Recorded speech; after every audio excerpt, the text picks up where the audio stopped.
Welcome to Midwest Paranormal Presents Paranormal Soup. I'm your host, Jason Bland. Happy 4th of July weekend, everybody. I hope you're having a great celebration safe.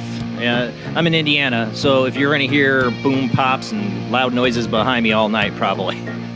They'll do this for about 2 weeks. It's just Indiana style with 4th of July. We got to blow stuff up, right? I'm not the biggest fan of 4th of July when it comes to the fireworks, but I am a big patriot. I do love my country, so happy birthday to the country. And I hope you're all, like I said, having a safe 4th of July. Tonight, we have special guests with us, Barbara With. She is a psychic channeler, international peace activist, award-winning publisher and author, and an international speaker. It's her first time on the show. We're going to delve deep into the consciousness, right? And discover, how to maybe help our intuition, a number of things. I haven't read one of her books. She's got 5 books out there. She's developed the conflict revolution, and she channels the higher consciousness. I'd love to hear more about that. And, of course, we got a lot of weird to get to in the World Wide Web of weird tonight. I always have to cut it down. Lately, it's been a lot of weird going on. And later in the show, we will open up the phone lines, and you can call in and join the conversation, ask questions of our guests, tell us about your experiences, whatever goes. The Paranormal happens live here every Sunday night, so let's go ahead and get rolling on into it.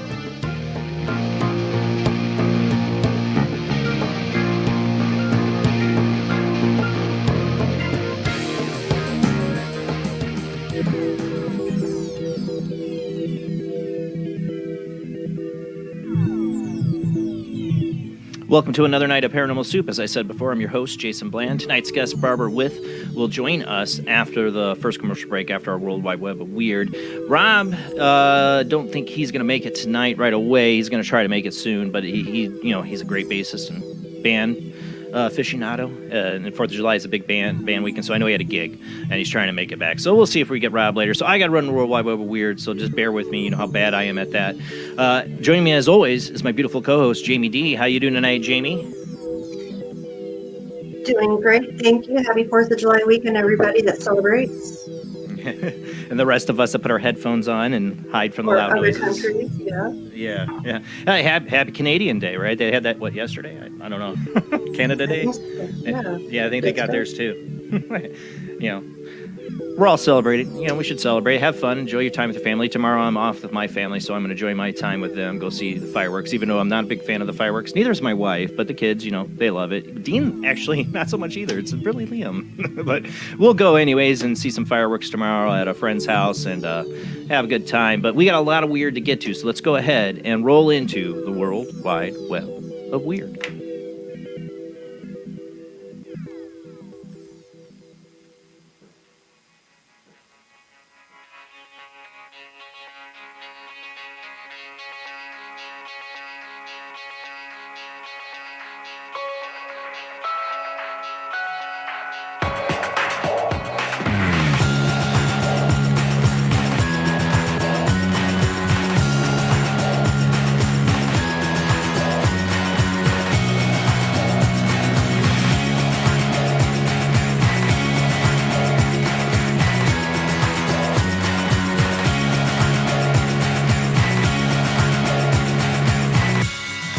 Tonight on the World Wide Web of Weird, I thought I'd start off with the what everybody was messaging me this week is a bunch of UFO sightings, or UAPs, is that what we're calling them now? Or are they flares? We'll get into all that. I got this from San Diego NBC. UAPs, UFOs, question mark. Mysterious lights in San Diego sky identified by SDPD. Well, are they identified? For those listening on the Paranormal Soup radio network, we are a webcast. We do share out sometimes video, photos, or I just read the articles, narrate best as possible. Speaking of, I need to share my screen here, which usually Rob runs this for me, but I will tonight badly. Hold on, let me get this up here. Yes, share the screen. Okay, there it is, and then looks so much nicer when Rob does it. Hopefully he's having a safe, good time. All right, so photo one here is the article. UAPs, UFOs, mysterious lights in San Diego sky identified by SDPD, San Diego PD, of course. Callers told NBC7 that the flares were visible as far as North La Jolla and as far south as Rosarito and Baja California. After receiving a series of reports about odd lights in the San Diego sky on Monday night, San Diego police said they have solved the mystery. Nothing to see here, people. Move along. The orange lights, which were reported from Tijuana, Mexico, down to San Diego and elsewhere, were in fact flares being used for military exercises. San Diego lifeguards notified SDPD. Tips began coming into NBC7 around 10 p.m., including one from La Mesa resident who lives on the Mount Helix, who said, "We saw a row of 3 orange dots above the sky downtown. They never moved, and suddenly they were 5, and then 6, and then they went off in different directions, but the lights would just blink off and on for a few, and then come back on a few minutes later. It was quite weird, yet interesting." Other callers told NBC that the flares were visible so far as north as La Jolla and as far south as Rosarito and Baja California. Okay, so there's that. But then you got Facebook posts that show a little more perspective, and they have different. They don't. This is really they have this video news report here, but they don't really show a lot. So the next up, there's this Facebook post here from Ciudad Trending Noticia. Do you say that? Post. During this early morning, hundreds of users have reported sightings of unidentified flying objects in several areas of the country, mainly in beaches of Tijuana, Baja California, and Merida, Yucatan. Even reports that also they were seen on American soil, right? And Americans say they are flares, and that could be flares that you see in that picture. Let's go a little closer here. Right? Are they? Are they flares? Let's go take a look. Maybe flares. Could be. Looks like a saucer shape to me. There's more. Flares from what, though? Military flares. And what have I said on this show? Don't underestimate the military if there's a big major sighting, especially with what's been going on lately. To go, send a plane up, let's shoot up some flares, and we can say, yeah, we shot flares off. That's what everybody saw. And they saw it all the way down in Tijuana. Look at this. If this is a legitimate picture, this is currently came from that night. No. That is not a military flare. That is not a military flare. No way. I don't know if it is. I don't have the, what do you call it, the provenance, whatever, of that photo or any of this. I don't know. That would be the clearest UFO ever. Now that, I could say flares. I could say that's flares, probably, possibly. But like I said, what a better way? You get a bunch of UFO sightings, and the military's like, get a plane up there, and shoot a bunch of flares off. Military exercises, people. I mean, honestly, I think they even do that with if somebody captures something on video and it's viral, they'll put up a fake video of something to try to throw things off. I don't know. You know, again, that could be flares. Very blurry. Who knows? What's interesting about the first picture is some of the images, you could already see the shape of the saucer around the halo. Right. Which kind of matches the shape of the zoomed in one you just showed. Yeah, let's go back to this one. That was this one. There's like that. I mean, that is not a flare. I would love to know the provenance of this picture, because that's not a flare. The other ones I could say, yeah, possibly flares. And it looks like the phone lens flare on top, like someone actually took that with their phone. That dot above it. Yep. Yeah, that could be. I'm just saying, don't underestimate the military to do something like that if there's a large, massive UFO fleet flying over the West Coast or something like that. You know, or East Coast, either where, or over anywhere in the world. They would definitely, I'm sure they have plans like, oh, yep, let's get a plane up there and do flares, and that'll be a perfect explanation. Okay, we don't get sucked into this anymore. All right, moving on. But a lot of people sent me that. Thank you. And if you always want to send me something, I know a lot of came on my Facebook Messenger, but email me at paranormalsoupjbland@gmail.com. That's the best way to get something to me. All right, next up. When I was a kid, I was a real big fan of the show Kids in the Hall. And I thought this was a really interesting post from the actor Dave Foley, who I love. He's been in a lot of other stuff. You'd know him if you saw him. I don't have a picture of him here. This is his Twitter. He's got I stand with Ukraine as his profile picture. So original, but I do like him. He's a great comedian. Kids in the Hall star Dave Foley shares UFO image details of encounter. Kids in the Hall actor star Dave Foley once played an alien on a skit, and now he says he's seen a UFO in real life too.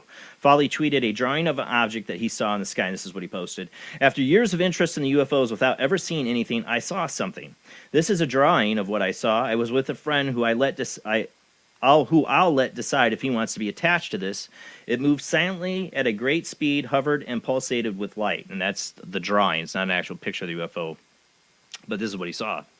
And he posted this. He's not joking. He had people, of course, comment it. Some fans wondered if this was a joke, and he put, absolutely not a bit, just sharing what I saw. Many people who have encountered the phenomenon are afraid to discuss it because of the thoughtlessness and uninformed derisions it inspires. I love his comment there. Many who do discuss it have had their lives ruined by that derision. I love his comment. I love that he's coming out and he's standing his firm ground on this. I know others in entertainment who've seen something but will never talk about it publicly for being stigmatized, he wrote in another message. Foley added some details of his encounter in response to questions. The white lights were on the front of the craft, assuming that it was moving forward, and those lights pulsated separately from the body of the craft, which also pulsated. The sighting took place in January near Los Angeles, said Foley, and his friend made the drawing the next day. He said the object was silent and estimated it was about the size of a Greyhound bus. Foley also wrote to another Twitter user that he saw the UFO up close and in detail. The drawing is what we saw, full craft, semi-triangular fuselage with 3 lights on the forward face, and it was under intelligent control, not a fragment of anything else. Based on some of these other messages, it seems that friends who witnessed it with Foley may have been a UFO researcher and filmmaker, Jeremy Corbell, who added, all I got to say is, Dave Foley, is that your friend who saw that craft with you, he's probably one of the most handsome people you've ever met.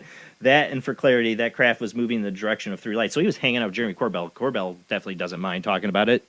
Somebody I'd love to get on the show is Jeremy Corbell. I honestly do like his documentaries. All right, let's move on before I run out of time here. But I love it when people are getting more and more accepted to come out and talk about it. Now let's move on to North Korea. Blaming aliens for COVID? Is that what this headline means? North Korea blames alien things for the spread of COVID. It's not what you think. The notoriously insular country has offered up a rather unusual explanation for its origins of its COVID outbreak.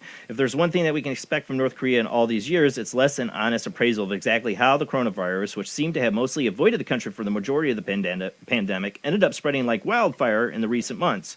According to state media in Pyongyang, the outbreak in the country began when citizens touched alien things, which had landed near the border with South Korea. This might sound odd, however, this is unlikely to be a reference to extraterrestrial visitors. Instead, the media is referring to South Korea, which has often sent balloons northward to deliver leaflets and even humanitarian aid over the border. According to the report, a soldier and a small child contracted COVID-19 after finding the alien object in the hills near the border, after which the virus rapidly spread throughout the population. Citizens were expected to vigilantly deal with alien things coming by wind and other climate phenomena and balloons in the area, along with the big line border of, mines they got there. They have to say they're alien things, but it is honestly odd that COVID got into that country. It's in such lockdown. I mean, it's not like people are traveling in and out of that country at all.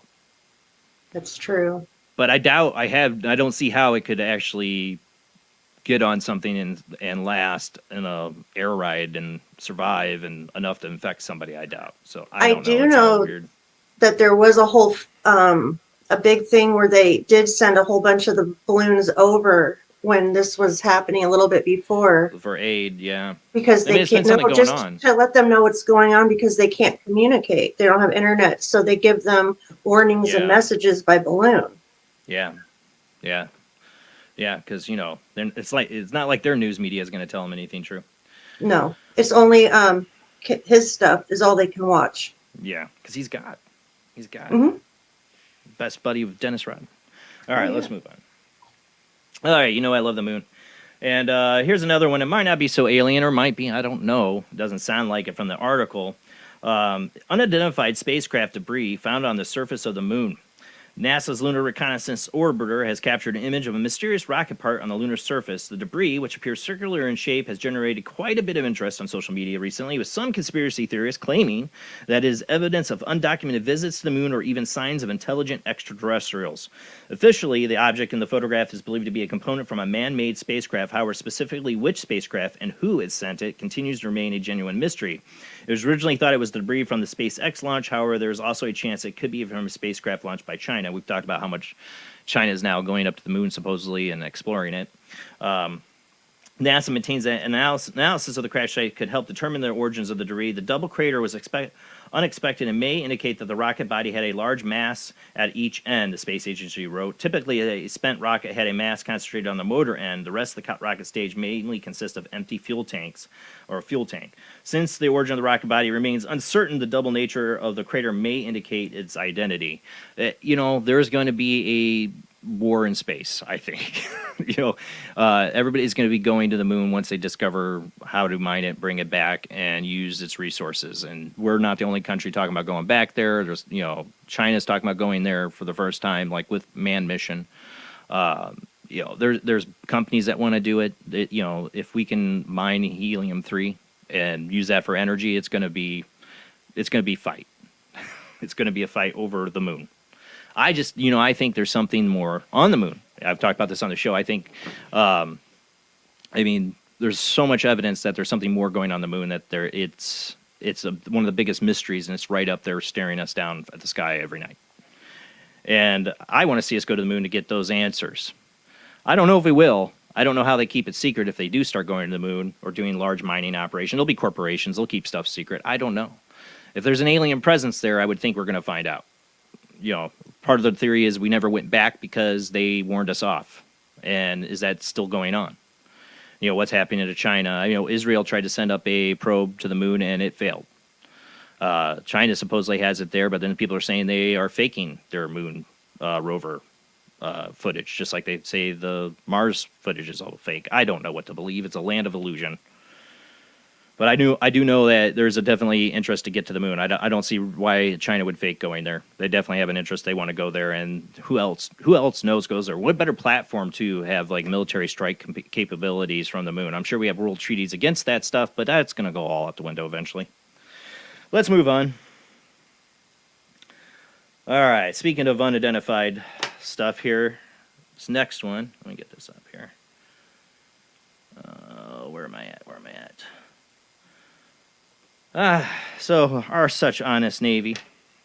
U.S. Navy has accidentally released a cache of unredacted UFO files which show warships being buzzed by dangerous, mysterious drones.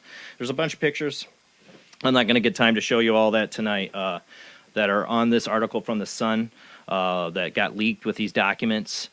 And then they took them away. They took them down, I guess. More than 60 pages of encounters were uploaded by the military with the file name Proposed Redactions, suggesting the unaltered documents were not meant for the public release. Whoops. Whoops. A lot of the photos I see here are photos I've already seen, though.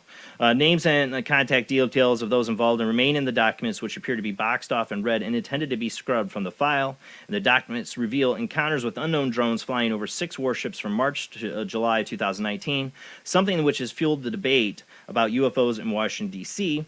UFOs, no more commonly known as unidentified aerial phenomenon or UAPs, have stepped from the fringe into the major national security debate. Files shine a light on encounters which have believed to have been unknown drones rather than truly unexplainable objects, but continue to raise questions. I cannot read the whole article here, but they get into a lot of these cases, and really more and more this stuff looks like it is foreign countries.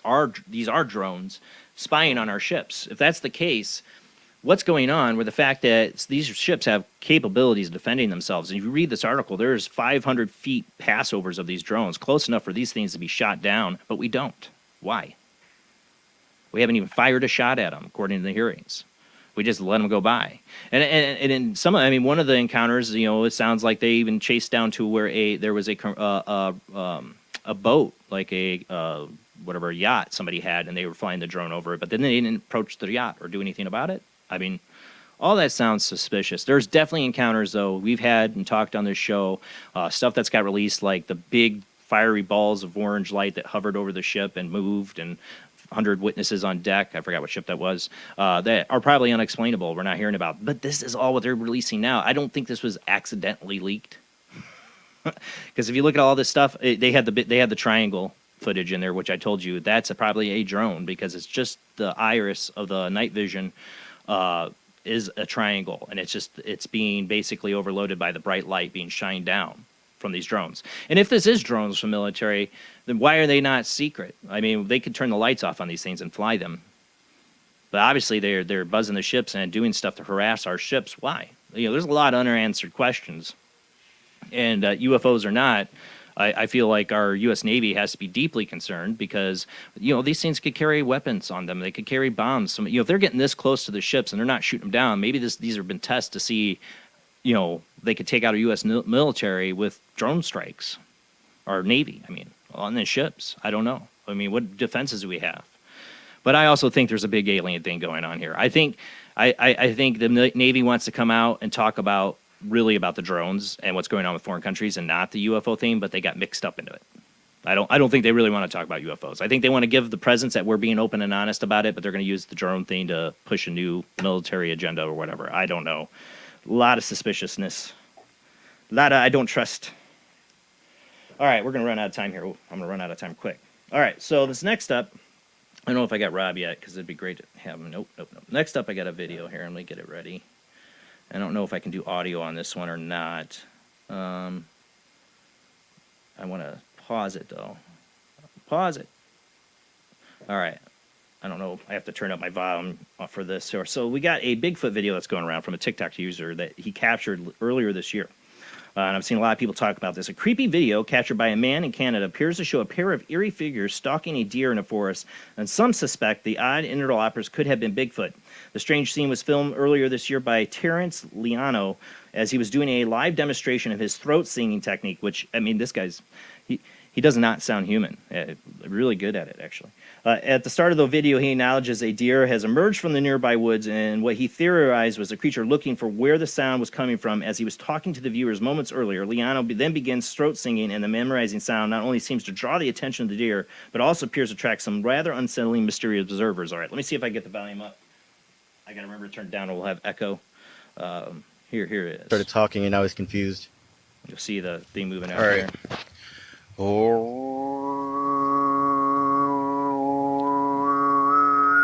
I'm going to mute that, though. It's going to get really annoying. He's really good at it, but he does that, and you're going to see stuff out. You're going to see something in the background. I try to zoom in on this. I think it was Secure Team 10 that had this. Or, no, not Secure Team. Which YouTube channel was talking about this? Oh, Disclosure Screen had this. See, I don't know. These could be hunters. These could be people going, why is this guy out here throat singing? What's this weird noise? Or it's Bigfoot interested in it.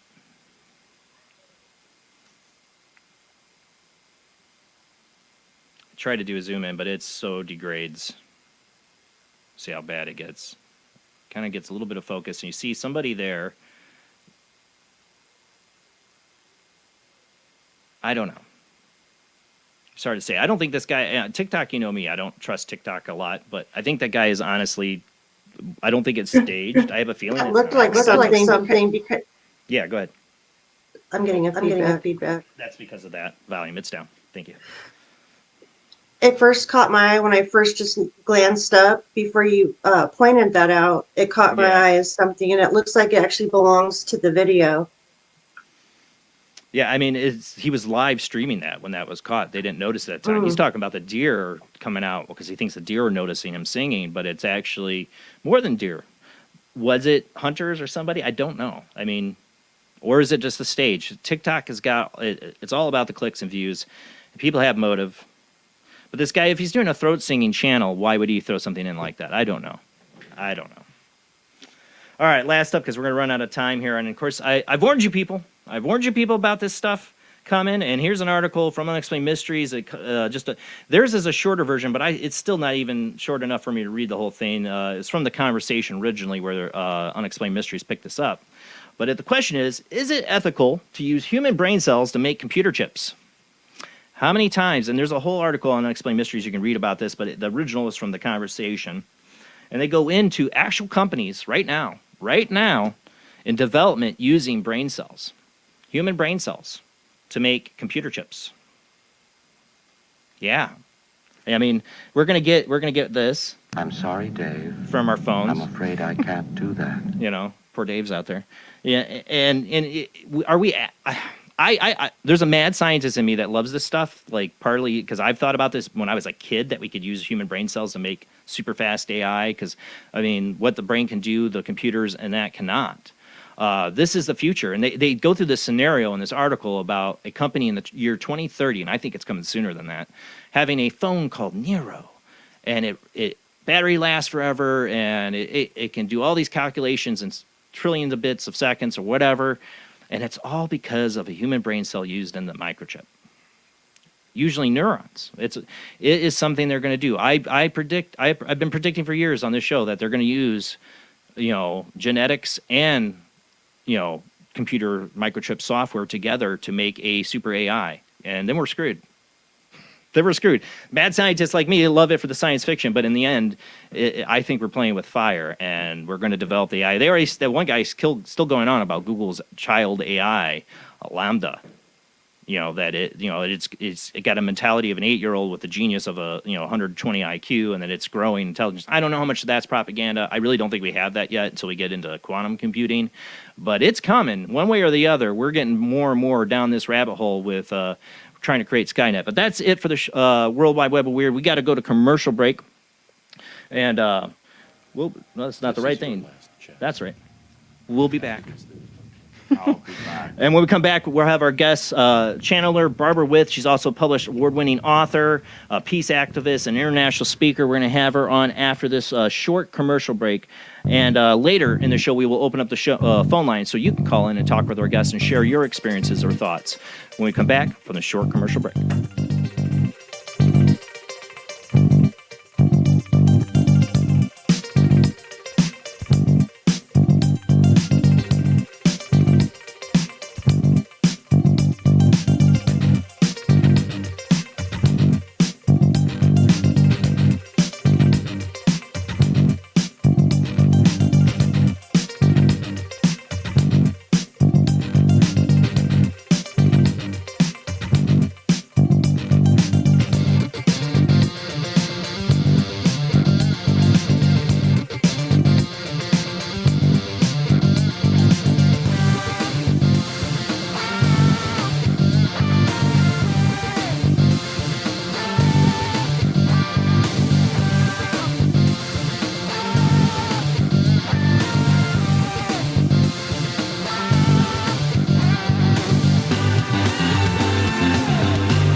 Join us every Wednesday night at midnight Eastern Standard Time for Weird Wednesday, the live stream.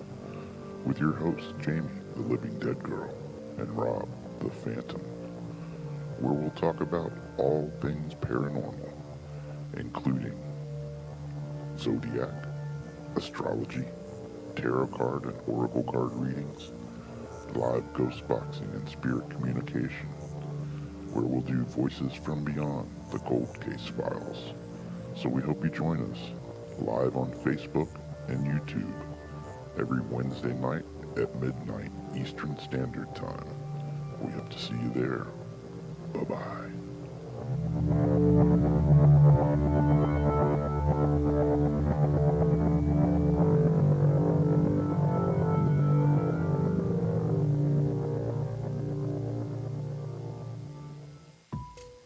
Since 1948, Fate magazine has brought you reports of the strange and unknown, all of them true. Fate Radio is carrying on that tradition, bringing you the unusual, macabre, strange, and bizarre. Join host Kat Hobson Sunday nights from 8 to 10 p.m. Eastern on WBHM Digital Broadcasting.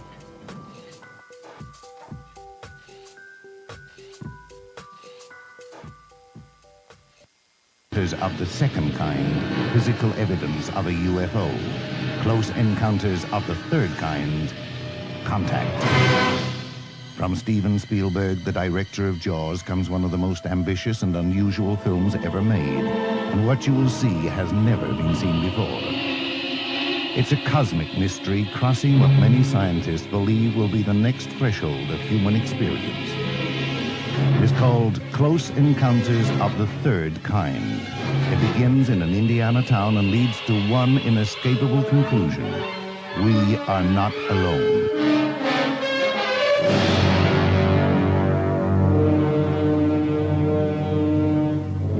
Close Encounters of the Third Kind. Certificate A. Now showing at the Odeon, Leicester Square.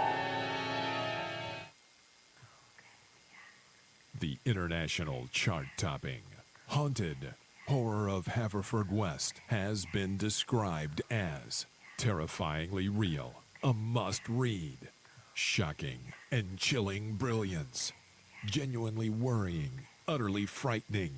Don't read before bed. Described as one of the spookiest writers out there, best-selling author G.L. Davies presents Haunted Horror of Haverfordwest. The true paranormal account that is shocking the world. Dare you enter? Dare you read? Haunted Horror of Haverfordwest is available on Amazon, Barnes & Noble, Kindle, and wherever books are sold. Pray you never have to live there. This is the sound of a space clock aboard a U.S. satellite 180 miles above the Earth. No one winds up this timepiece. It's powered by a tiny battery, a battery that delivers power for years without replacement. Now the same type of battery, the Duracell battery, can bring new reliability and long life to your battery-operated equipment. Radios, cameras, toys, all run far longer. Duracell batteries, the long-distance power cells, outlast any ordinary battery. The same type of battery that keeps space clocks running for years can bring long life to anything powered by batteries. Dura, as in durable. Cell, as in power cell. The Duracell battery, made by Mallory. Are you intrigued by Paranormal Talk Radio? You'll love the new Paranormal Radio app from Talkstream Live. You'll find a great selection of talk shows covering UFOs, ghosts, strange phenomena, and much more. Download the Paranormal Radio app now and start listening to the very best in paranormal talk entertainment, including the network you're listening to right now, the Paranormal Radio app. Free in Google Play and the iOS App Store. Switch to DCS range read. 240, nominal to profile. We're in the pipe. 5 by 5.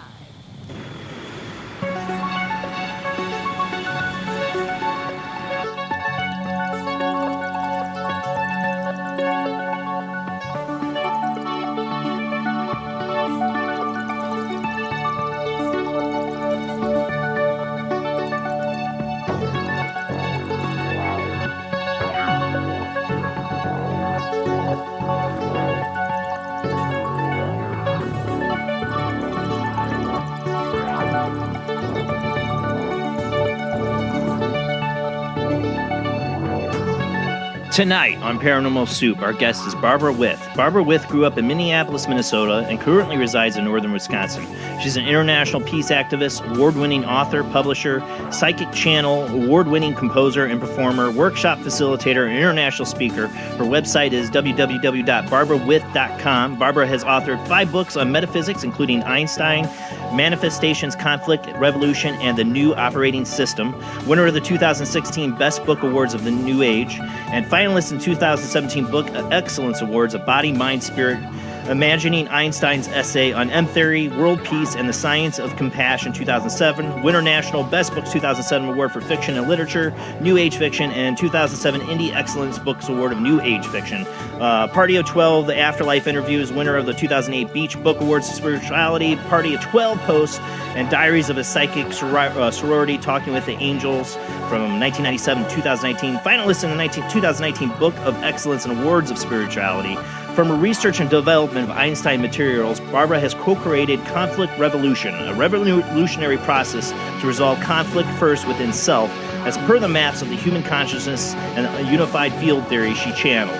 She's trained the Con Revolution since 1999 to thousands of Conflict Revolution since 1999 to thousands of people around the world with miraculous and regenerative results. You can go visit that and learn more at www.conflictrevolution.org. We will open up the phone lines after the next commercial break. If you want to speak to our guests, we got a lot to get to, so let's go ahead and get rolling on into it.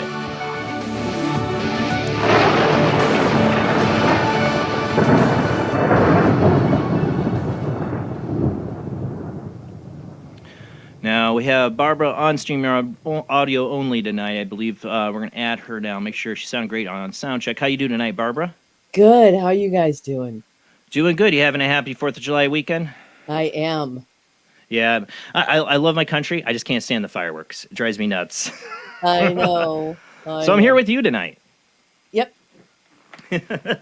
So, tell us a little bit about yourself. You know, how did this all begin for you, especially in the avenue of becoming I mean, you have a lot of different avenues to you, but for becoming a psychic channel, for one. Well, I always say that it actually started when I started writing music. I started writing music when I was about 12. And I had been teaching myself to play piano, and then I was writing poems, and so I put the two together. And the process by which I write music is like going into outer space and listening for the song that's already written and bringing it in a piece at a time. So that's always how I described it. So when I started channeling, that's what it felt like. It was a very, very familiar feeling to me. But now I was listening to words. I was listening to something else than that. You know, I as a musician and songwriter back in the day, I don't anymore, and I really should get back into it, because I always described it as channeling.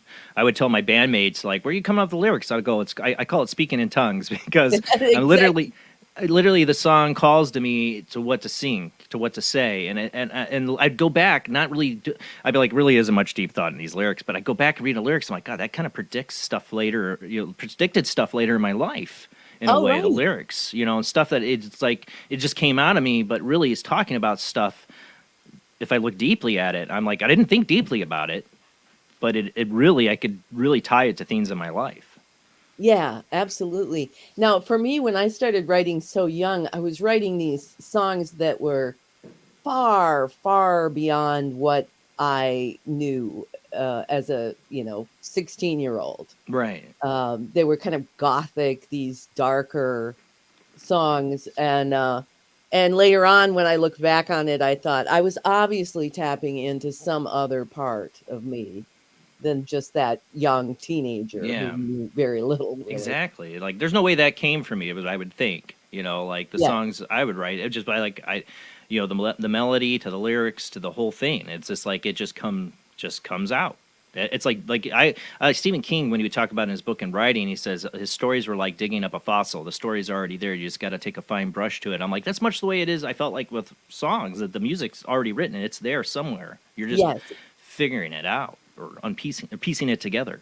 Exactly. And so as I was doing this in high school, by the time I was out of high school, I had 2 solid sets of original music and went right on the road for 20 years. So that was my musical career. But while I was in high school, a friend of mine came up to me one day and said, "Hey, you gotta come over to Mike's mom's house with us. She does this really interesting thing. You just gotta come and see it."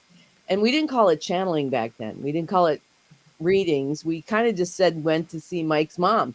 And she would the way she described it was she would kind of go into a trance, and she would not remember anything that she said to us. Right. But she would just nail you with, psychological descriptions of what's going on and knowing what's going on and the dynamic of your relationships. And so that's how I got introduced in person to what channeling was. Yeah.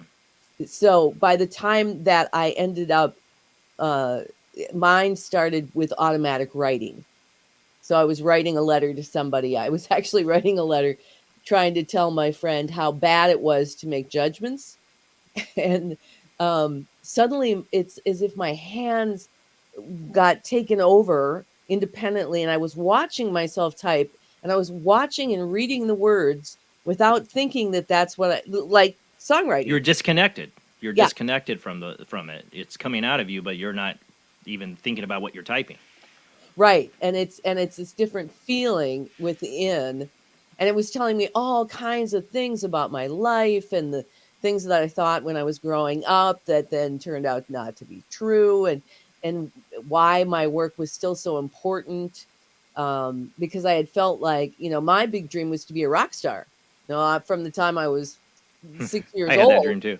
Yeah, right. And then I went on the road, and boy, I mean, I had a lot of successes, but I always anticipated that I was, going to be having lunch with the boss and hanging out with the Fleetwood Mac, and when none of that happened, I really beat myself up a lot about it. And so this first automatic writing was explaining to me what happened and why that happened and where I was going to go, and I was totally fascinated because I had gone to see Mike's mom. I knew Right. what it was, but I was still very shocked that this was something that I had the capacity to do. And so I actually started out by writing. People would come over and sit with me, and I would write for them. And then eventually, after about a year of doing that, I thought, you know what? Eunice spoke, and there's some kind of weight in speaking the words, like it brings them to life. Um, it and so I was at this party, and I was explaining to people what the thing was, the whole deal. Well, I've done this, and I know it's that, but I've never done this before, so I want to do just an experiment, if you'll all bear with. And my only request is that you kind of don't like heckle me while I'm doing it. And this guy, smart assy and funny and this and that. And I was like, look, dude, really, just let me try this. And he ended up asking the most insightful questions. And that first time we didn't record it or anything, but when I came out of this kind of concentration, people were crying and talking about Oh, wow. how right on I had been. And I kind of remembered, it wasn't like I was Eunice in some trance, Right. but I didn't really remember that that particular information that I was giving, but people were very moved by it.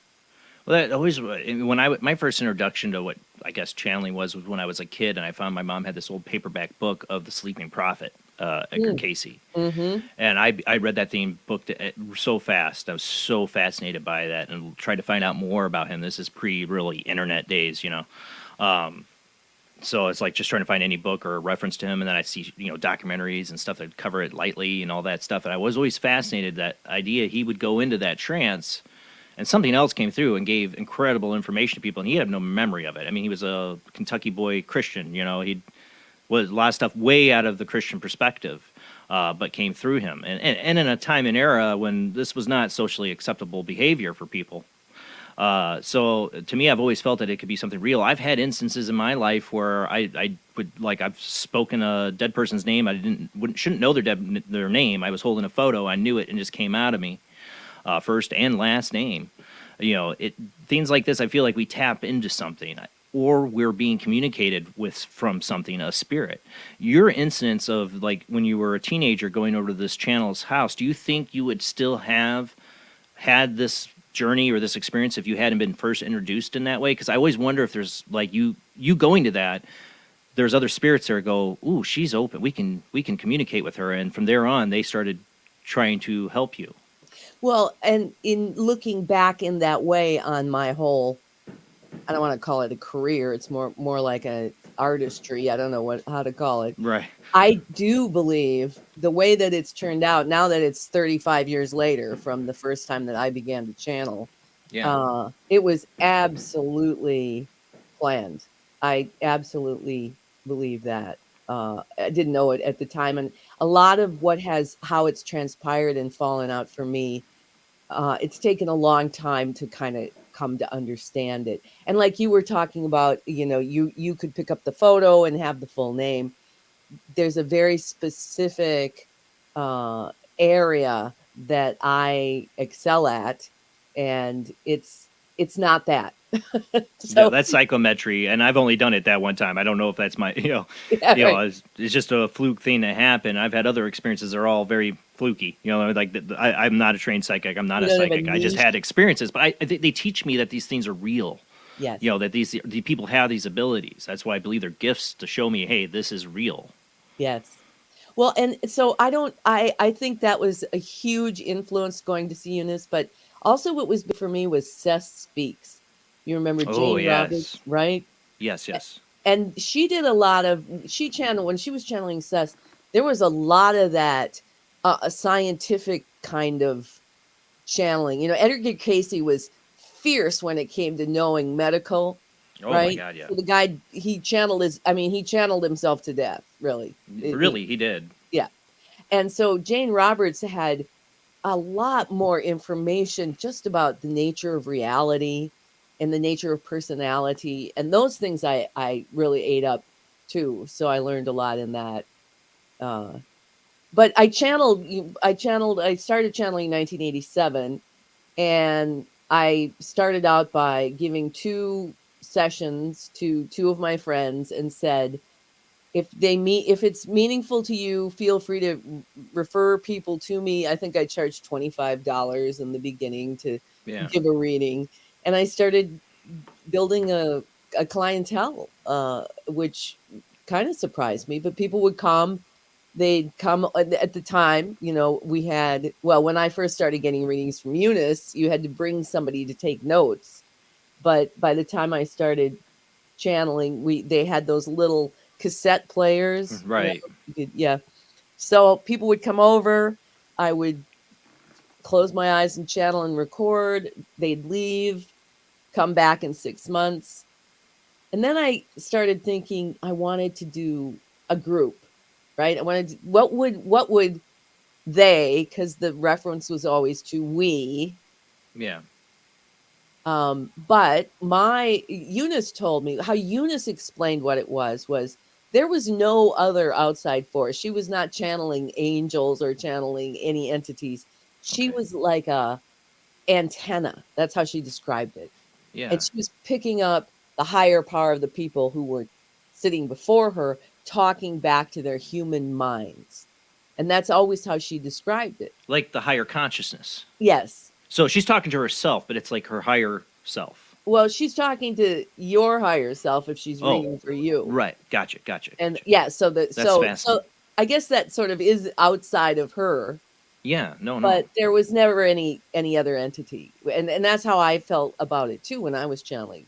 So in 1993, when I decided, in 1993, I decided, I want to do these groups. What would they say? And who are they, And I couldn't find any of my clientele, my current clientele, that seemed very interested in it, which I thought was odd at the time.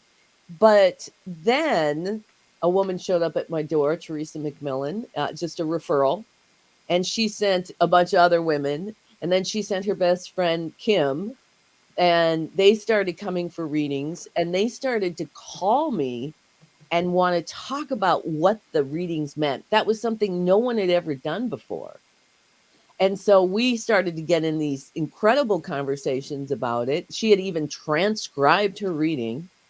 And from there, they had decided they were going to get a party together, a little wine party, and discuss all this stuff. And they called me up to see if I wanted to maybe come. And they didn't want to ask me to channel.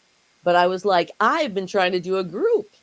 And Right. that was the beginning of what turned out to be my first book, Diaries of Psychic Sorority, which is where we started conducting these groups and getting just this phenomenal information. And were you the only one channeling, or did everybody else start to kind of get into it and do their own channeling or learning Well, the abilities?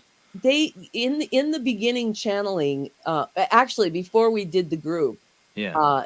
I had this message, and this is when the voices really started to be audio, like I could hear them in my ear almost.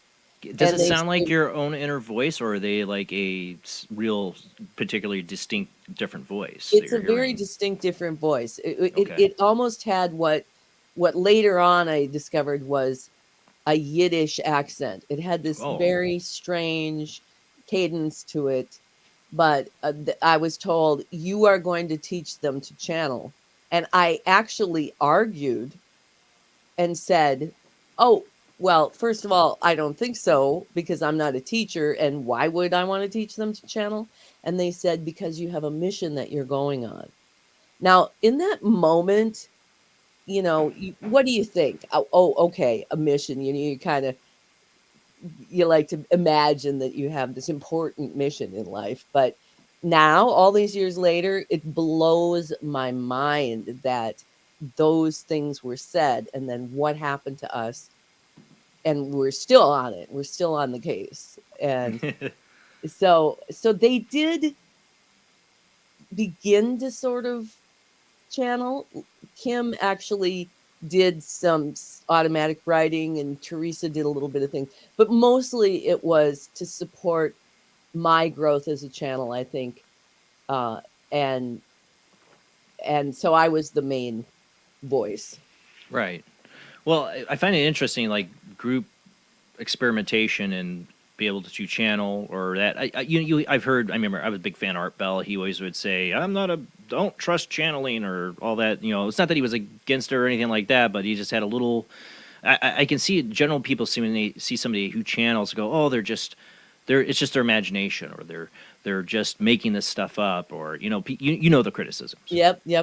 Yeah, you've heard it. I like I said, for me, I've had these insights because my experiences. I believe in this ability. I believe people can do it. But of course, in this field, there are frauds and all that stuff. But I also believe the best way to show people it's real is to get them to do it. To learn how they can do it. Am I right that anybody could get this ability or use this ability to channel? Yeah, I believe, first of all, that on just a general basis, that, and this comes from the Einstein material. I want to get into that tonight. Yeah, that we're all channeling our own lives, right? We are channeling ourselves in a way. Yeah. So we have for several years, I taught people how to channel, and the difficulty is that when people are starting out to really want to develop what is naturally intuitive, everybody has intuition as a part of their makeup. But there was a tendency to be comparative. Like people, well, I'll never be able to channel like you do. And it's like, no, you're not going to channel like me. You're going to channel like you and open yourself up to what's in your path. This happened to be my path. But I absolutely think that everyone can do this. Religiously, for myself, I don't subscribe to any religion, but I believe in it really, and I have my fascination with it, especially when I was young with Edgar Casey, is innate in my thought process since I was a kid, and still there is my theory of the universe or whatever, my feeling, my gut feeling what things are. I believe in a higher power, but I don't believe like in a God sitting on a throne. I believe in the universal consciousness. I believe in this. We're all one, sharing the same conscious experience with the God being, whatever you want to call it, the source. We can all tap into this. I think that's what Nikola Tesla did. I think that's what Einstein did. I think people that had the ability to tune into information, from scientists that are brilliant like Nikola Tesla and Einstein to channelers like you or Edgar Casey, that are all tapping into I'm a Star Wars fan, what I call the Force. It gives you information. It gives you the ability to see things beyond your normal capacity. And I believe everybody does it in little bits and ways in their life, and they don't realize it. Yeah, absolutely. In fact, I heard Brian Greene, he's the a physicist who really talked about string theory a lot. And when he was describing how he does his mathematical formulations, it's like, that's how I channel. Right, exactly. I mean, what Einstein would take his dream walks, he would literally play out these ideas in his mind, these dream journeys, or I forgot what he called them, something along those lines. Yeah, thought experiments. Thank you. And he could think, brilliant things in there. I mean, and Tesla is my other example. He could imagine things in 3D, like the whole parts to something he was trying to build. He could build it all in his mind, no blueprints or writing it down. Yep. Yes. And he would see flashes of light. He described this in an interview. Tesla said he would see flashes of light before some of these insights or brilliant ideas would come. And on light is information. Yeah. Yeah, that connection. So when you were doing these channeling groups, what were you guys channeling? I mean, what information were you guys getting, basically? Well, the very first group we had, which lasted 2.5 hours, became a message about we named it culture, because it was this explanation of how we are products of in some sense. I mean, there's also what we bring in with us, but that we're products of culture, and that culture has we live in one of the least spiritual times. I mean, they told us this 25 years ago, and it's only gotten. It's not right. So it's not gotten any better, I don't think. And then the second master group that we did was about conflict resolution. Only they told us what they told us after the girls asked, "Who are you?" And I was nervous with that question because there was never anybody, right. And I didn't feel comfortable with some, But it's a good question when you're getting information about the answers of the universe and all this. Who am I talking to? I think it's a fair question to ask, and there should be some answer to that. Yes, but what it was interesting, again, this is all kind of in hindsight, is that they really couldn't have said really who they were in that moment, because I think that these two women would have turned around and walked away if it was like Einstein. But what they said was, you can call us angels. And in that sense, I could accept that, in the sense that everything that was channeled was so non-judgmental and compassionate, and still very insightful and direct. It wasn't just like this airy-fairy stuff. Right. And after about we got to the third group session, and I figured out that this wasn't just random ramblings, that this group of angels had this pre-planned. And what they were here to teach us this revolutionary new way for individual human beings to resolve conflicts, with the byproduct being bringing peace into the world. And that they were going to teach us this process, and that the three of us, we didn't know it at the time, but we were going to be given an opportunity to put this new process to the test for them. So we were sort of the guinea pigs to see if this new way of perspective and dealing with the world was going to help evolve human consciousness.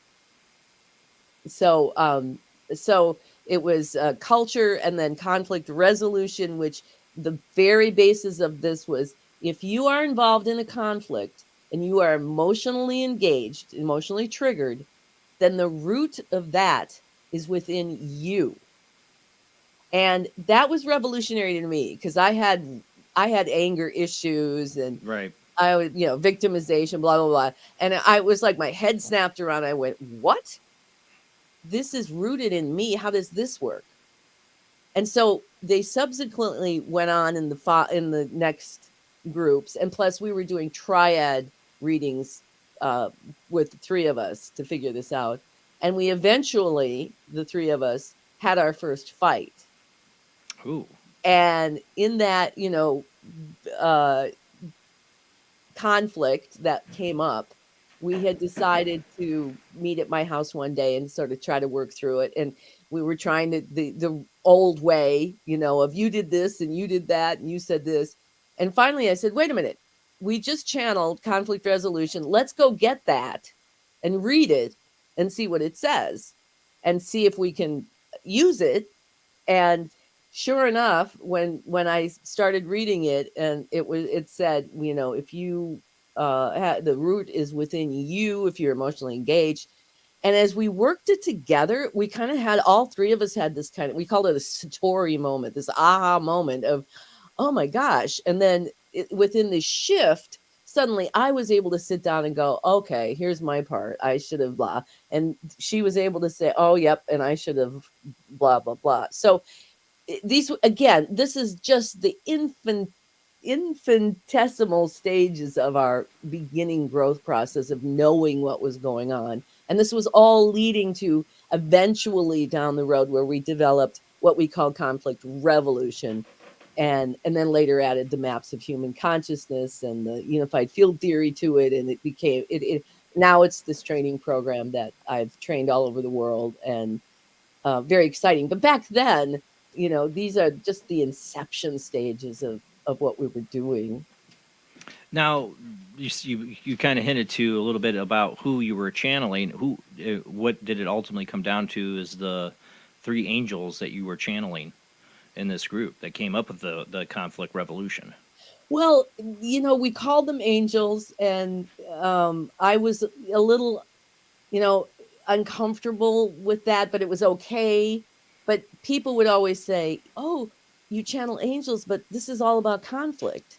Like people were used to some kind of, peaceful, sort of airy fairy kind of angelic messages. And here were these hard hitting voices talking about our conflicts. And but the way that I began to find out that this was not really just angels was after we published our first book in 1997, Diaries of a Psychic Sorority. And I got a literary agent in New York, and she was shopping it to major publishers. And at one point she called me up and she just said, listen, I have this tabloid in London interested in your work. And it was called The Sun. And I don't know if it's even still in existence, but it was like a paranormal. The Sun that we've covered they're still around. Yeah. Yeah. But back then they really did everything paranormal, Yeah. Jesus on the side of the garage or in the toast and the aliens and all that. And they were looking for an interview with Princess Diana from Beyond the Grave on the 1 year anniversary. And this is something I had never done before. I mean, the experience of talking to those who had passed on in a practical way was I would be visited by those who were dead and saying, I need to get a message to my daughter or my son. And then I would say to them, and I'll, explain who I am and what I do. And if they want to talk to you, but I'm not going to go seek out and it inevitably it would happen. So, but I had never gone to a dead person and asked to have. They come to you. Right. So I thought about it for a long time too. Plus, a tabloid I thought, well, what? Yeah, okay, what? But I thought, it can't hurt. It can't hurt to try. So I sat down and I did what I did, which how I began automatic writing was on computer or typewriter. Yeah. And I just closed my eyes and I imagined Princess Diana there, and I channeled the questions and I channeled the answers.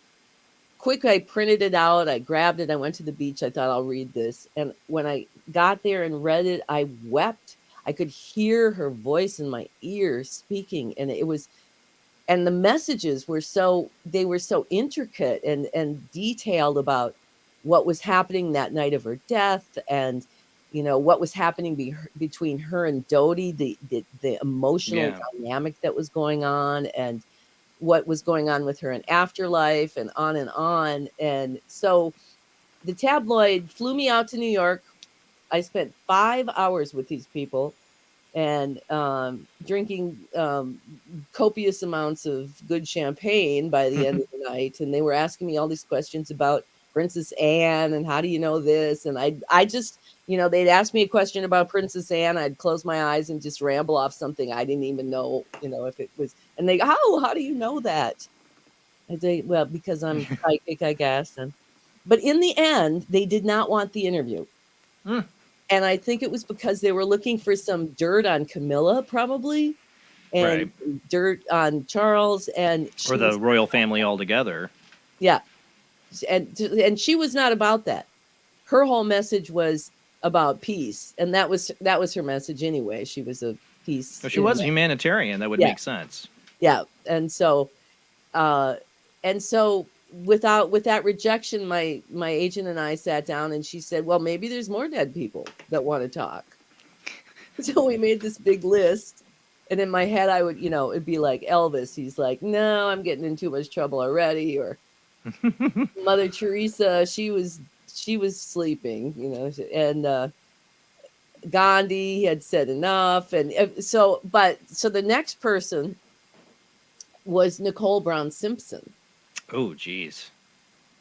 And that was a real eye-opener for me, because up until that time, I had this idea that, when we die, we all go peacefully to someplace. And she's like, you think I'm at peace?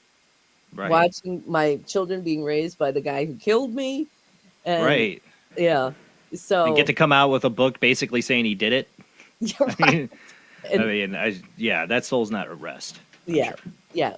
But she had some incredible explanations about, I don't know what you'd call it. It's not reverse racism. I don't know if you can call it, what it means, but she really explained how he create this dynamic of being in sort of owing to the white world, but resenting it at the same time. And then he took it out on her, and it was this whole thing. No, that makes sense about him. He was definitely an angry person. He definitely is still. Yeah, yeah. So then by the time we got to the third person was John F. Kennedy. Ooh. And he, first of all, told us, well, first of all, this book is not your idea, and we're going to be telling you who's coming next. And everything that he said in that interview, I just heard an interview with Oliver Stone, who came out with a sort of like a follow-up to his movie about JFK. Remember, he did that movie. Oh, yeah, I've seen it a billion times. Documentary. And since he did that movie, all this information had come out. Everything he said in that interview about what happened to Kennedy, Kennedy said in the interview with us back in '98. And it just blows my mind every time I come across those things. So then there was Jackie O, and that was also interesting. But then there was Einstein. And that was the moment where I knew that this was the voice that has been speaking through me, and probably goes back because he was, also a musician, very dedicated musician. Mm-hmm.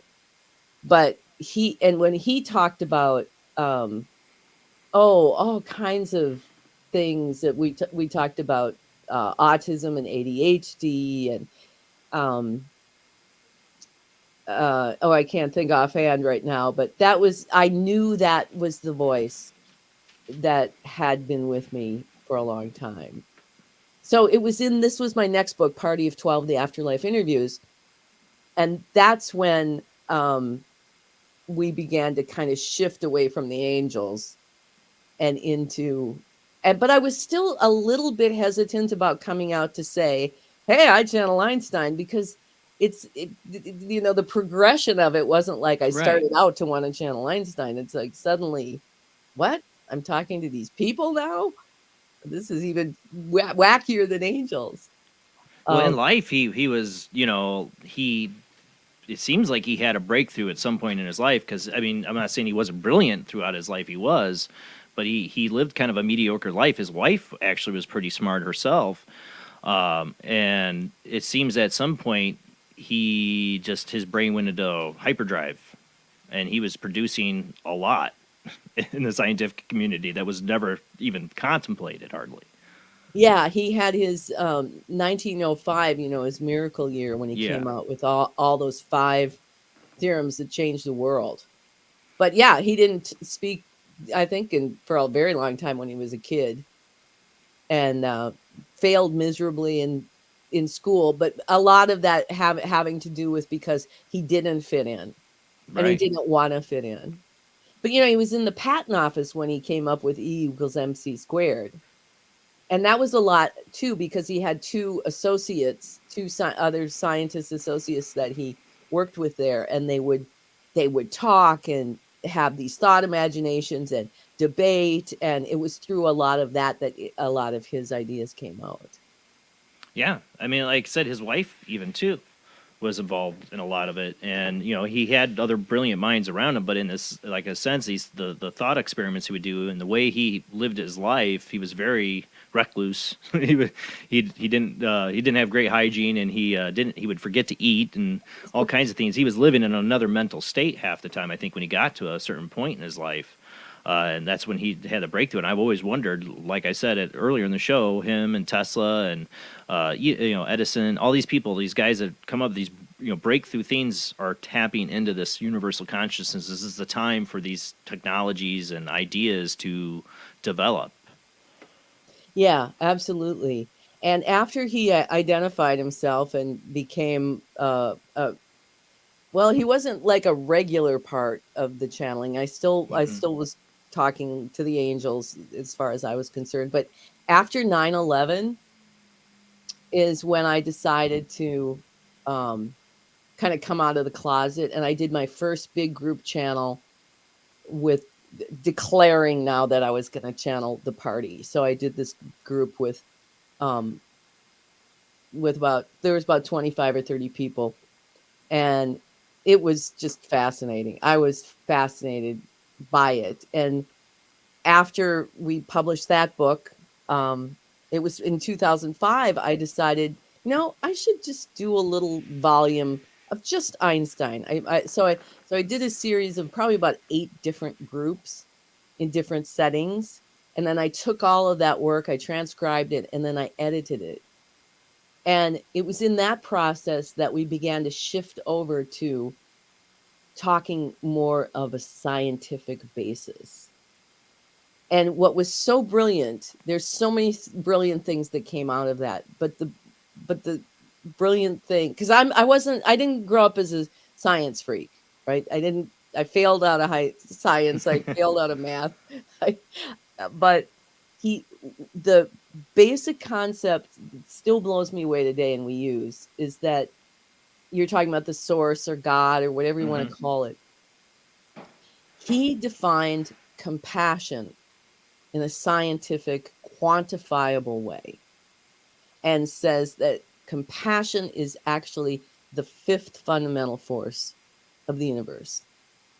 And he took the root compass, of course, this was his deal, right, in his real life, and he defines how compassion uses the 4 fundamental forces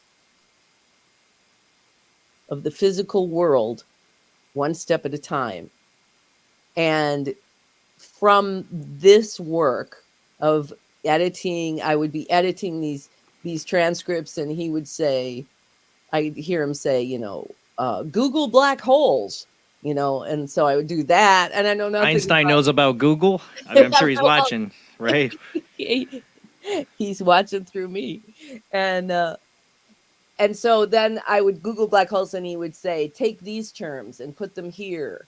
And so we built this little book that became, it was like, this was the first description of how physical reality is made manifest. And who better to ask Exactly. on the other side than Einstein on this topic?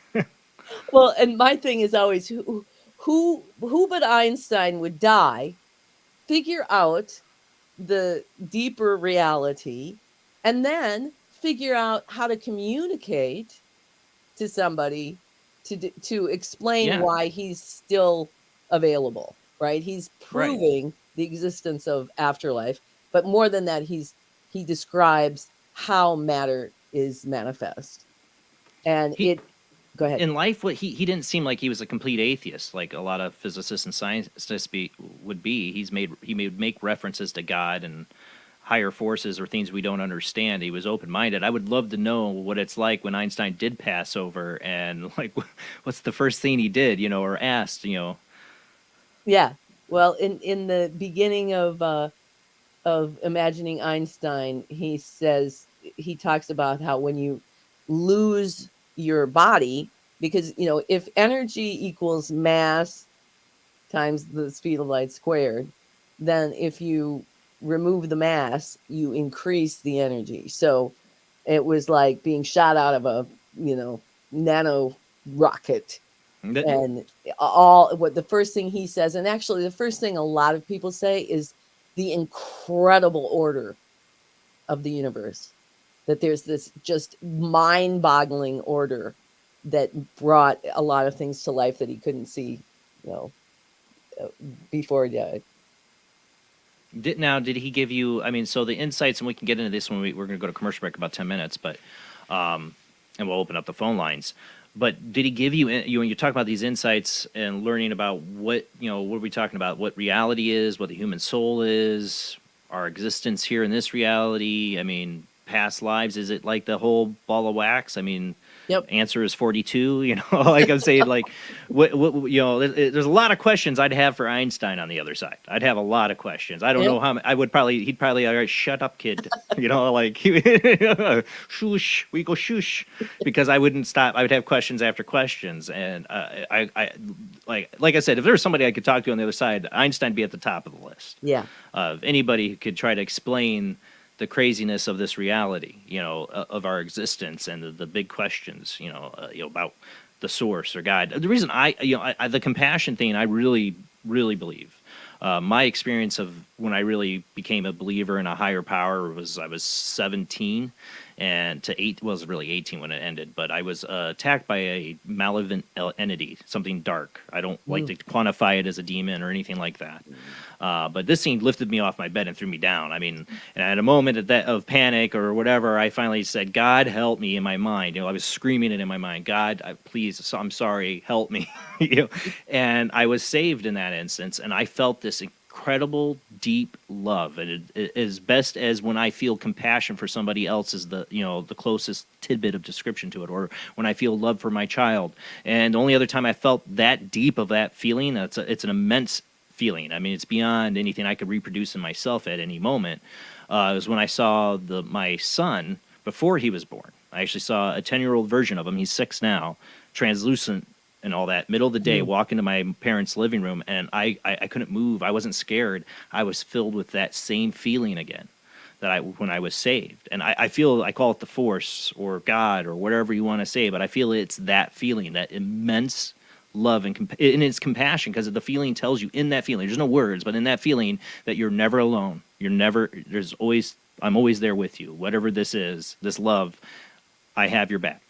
That I don't know what it's the feeling you're never alone. It's the most warmest feeling you could have.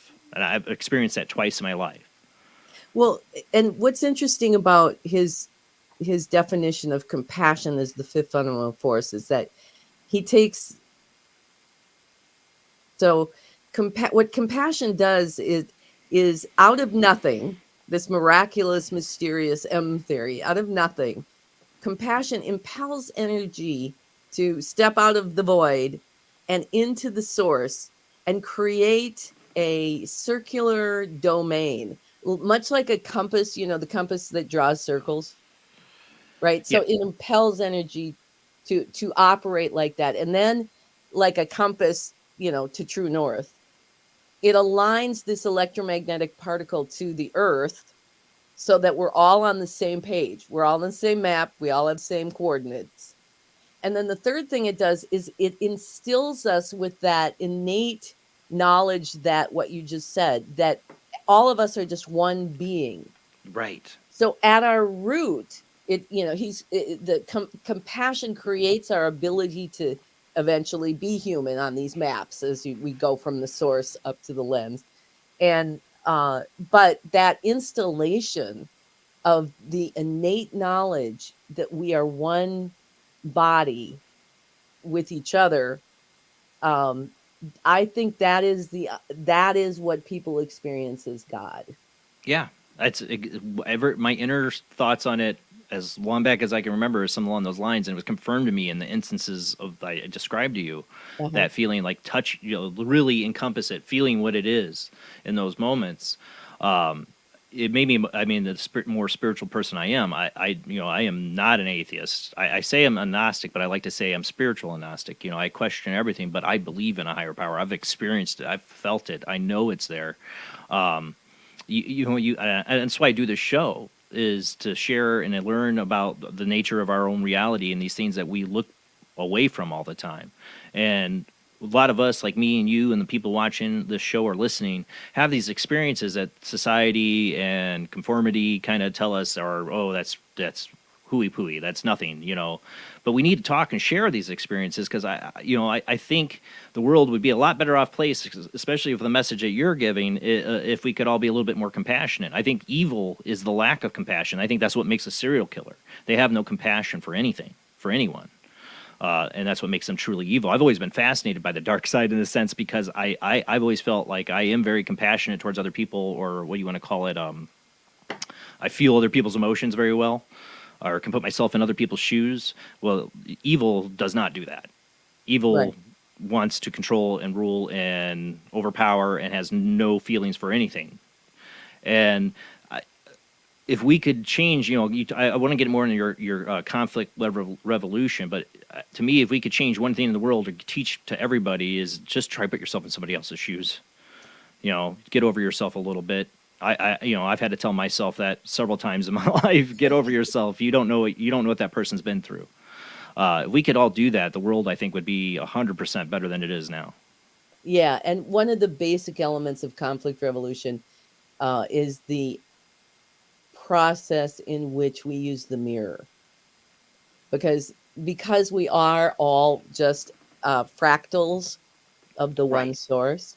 That means that when somebody triggers me, that person could do the same thing to somebody else and they would maybe not get triggered one little bit. So it's for me, that's the gift for me, is what I see in them that they trigger, and then I revolve it 180 degrees back to me, and I start looking in myself for those things that I don't like in them. And so when I search for that in myself, first of all, it gets my projection off of them. And if I find that, which I always do, and then I remedy it through the process, it changes my relationship to that person who triggered me and in that whole conflict.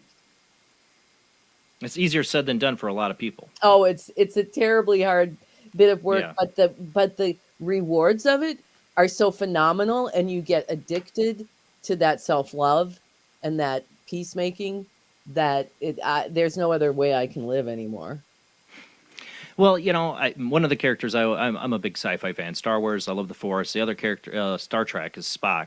I always enjoyed his logical approach to things, non-emotional. You couldn't make him angry, or Bones would insult him all the time, right. And you couldn't make him angry. He just would look at things logically in a perspective and have an actual conversation.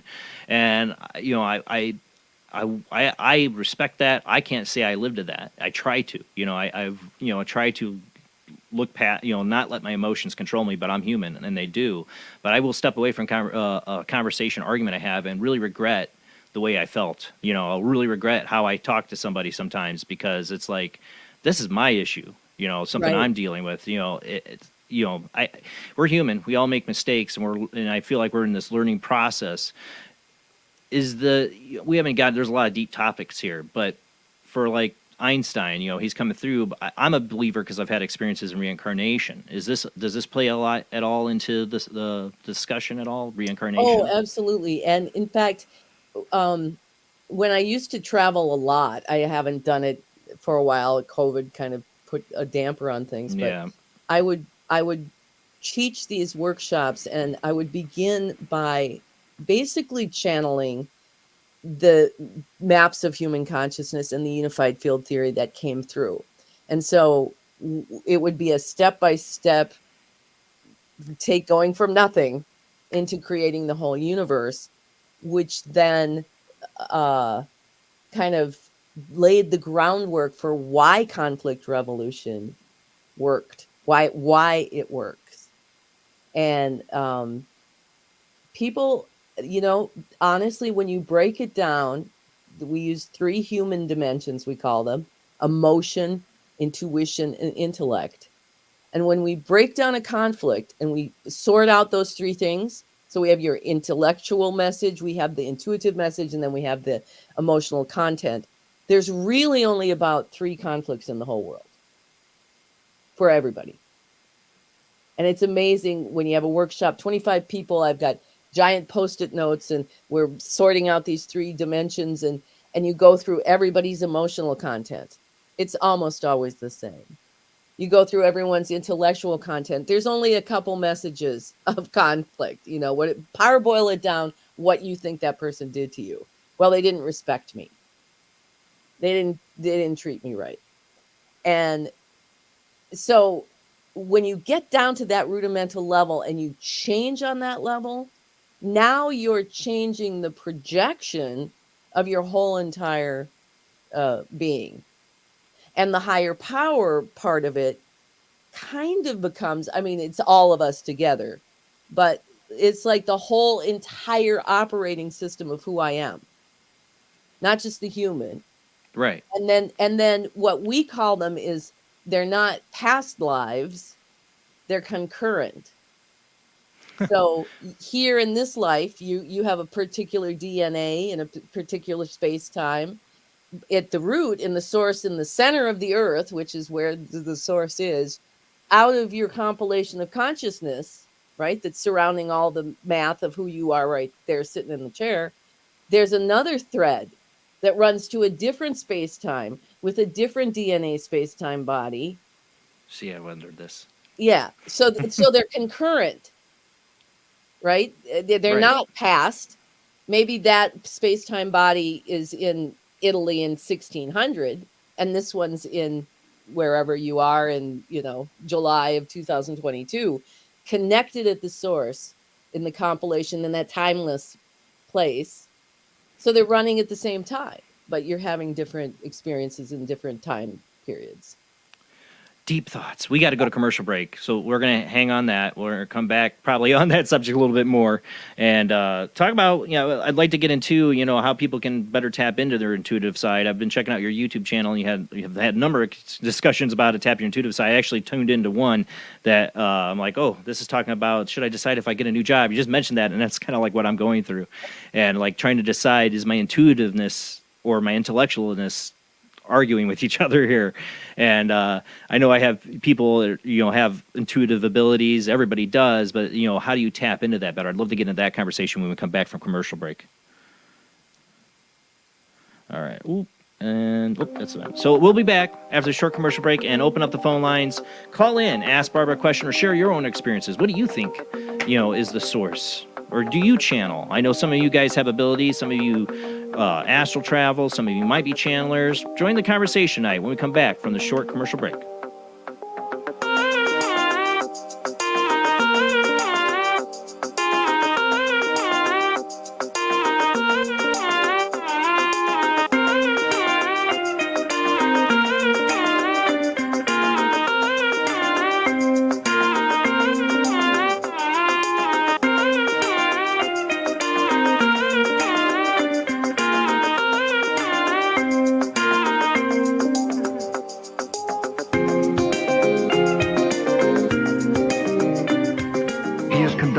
experiment into the combined effects of sensory deprivation and hallucinatory drugs.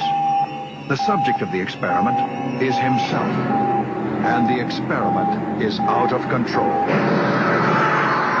Ken Russell's Altered States, a film that must not be missed, is in the West End now. Altered States, Certificate X. Do you wish for more paranormal and spiritual content? The Paranormal Chronicles magazine is a free digital magazine crammed with the very best in paranormal and spiritual articles and features. No sign-up, no subscription, just free reading and knowledge for you. Read today at www.paranormalchronicles.com/magazine.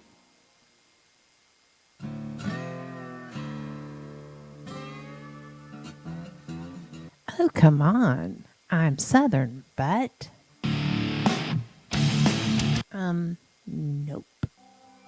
That'll do. Hello, I am Kat Hobson, host of Paranormal Experience here on WBHM Digital Broadcasting out of Birmingham, Alabama. I enjoy having guests from all areas of the paranormal, from ghosts to ufology to cryptids and beyond. You'll find some of the best researchers in their fields bringing you some great information. Join me on Wednesday nights from 8 to 10 p. Eastern here on WBHM Digital Broadcasting.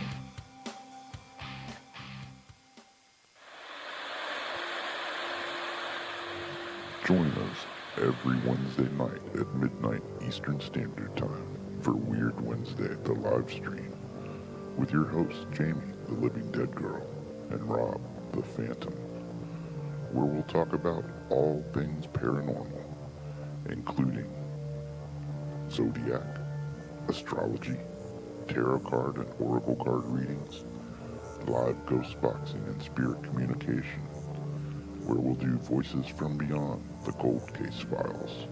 So we hope you join us live on Facebook and YouTube every Wednesday night at midnight Eastern Standard Time. We hope to see you there. Bye-bye.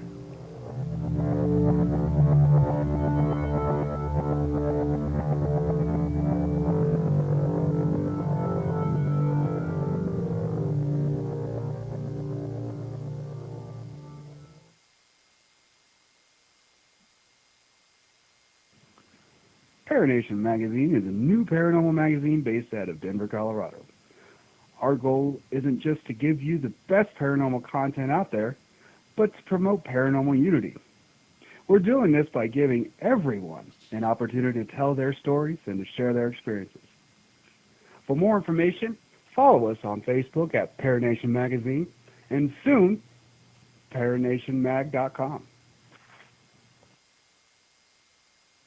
I've Never Met a Dead Person I Didn't Like is the extraordinary travels of a young, alone, and broke psychic in the highly anticipated new book from internationally renowned psychic, medium, medical intuitive, and best-selling author Sherry Dillard. Critics have described I've Never Met a Dead Person I Didn't Like as an engrossing memoir, an empowering story of how a broken girl came to accept her psychic gift, a refreshing and fun read. I've Never Met a Dead Person I Didn't Like is available through Amazon, Kindle, Barnes & Noble, and wherever books are sold.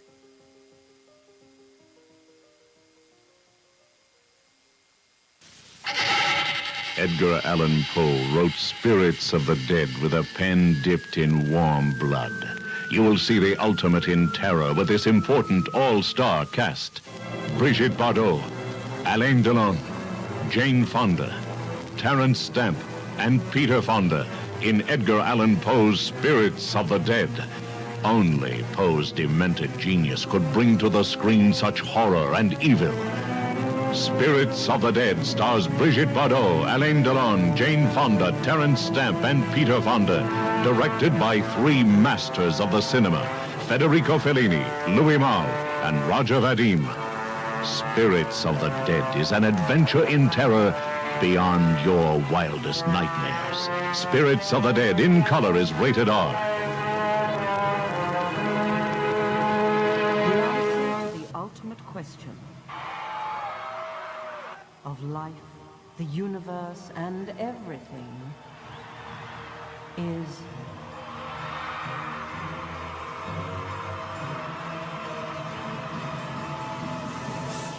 42.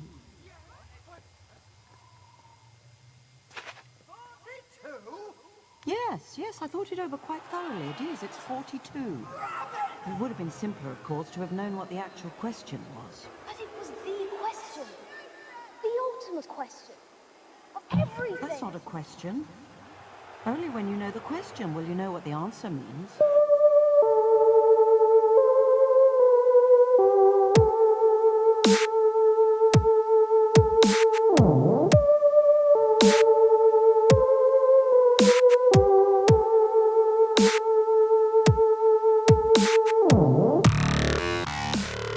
You're listening to Paranormal Soup, bringing you the weird every Sunday night. Call into the show and join the discussion. The call-in lines are 219-230-4444 or 260-225-9419 or by Skype caller ID OOJBland00 or JBland Paranormal Soup. And now to your host, Jason Bland. Tonight's guest is Barbara With. She's a psychic channeler, international peace activist, award-winning author and publisher, and international speaker. We're talking about her channeling of higher thought realms, basically, of Einstein for one, the mystery of the universe, the questions answered. I mean, imagine if you could tap in and speak to those who passed on, like people like Einstein. You could actually channel them and get information, their perspective on what makes this universe tick. I mean, I could imagine a physicist like Einstein getting over to the other side, wanting to get all the answers to everything. That'd be the guy I'd want to talk to. Now, the phone lines are open. I don't know if Barbara's going to do any channeling tonight. I did not think to ask her that. We'll see. But if you have a question for her, you definitely can call in. The phone lines are open. Well, actually, let me make sure they're open. Now they are open. Call in, join the conversation, but let's go ahead and get back to our guest.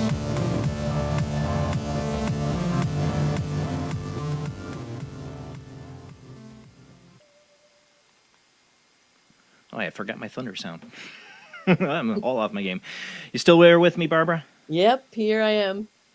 Now, tonight we are going to keep the phone lines open if anybody wants to call in. Are you doing any kind of readings at all? If somebody asks, because I always get asked that question if I had anybody that's psychic, channel, or medium of any kind on the show. If there's some questions, maybe, yes. Okay. All right. I do want to make a shout out to Russ, one of our listeners, for the $50 donation on Super Chat. That's greatly appreciated, Russ. Thank you. And anybody, you can donate to the show on Super Chat, on YouTube, or on Patreon.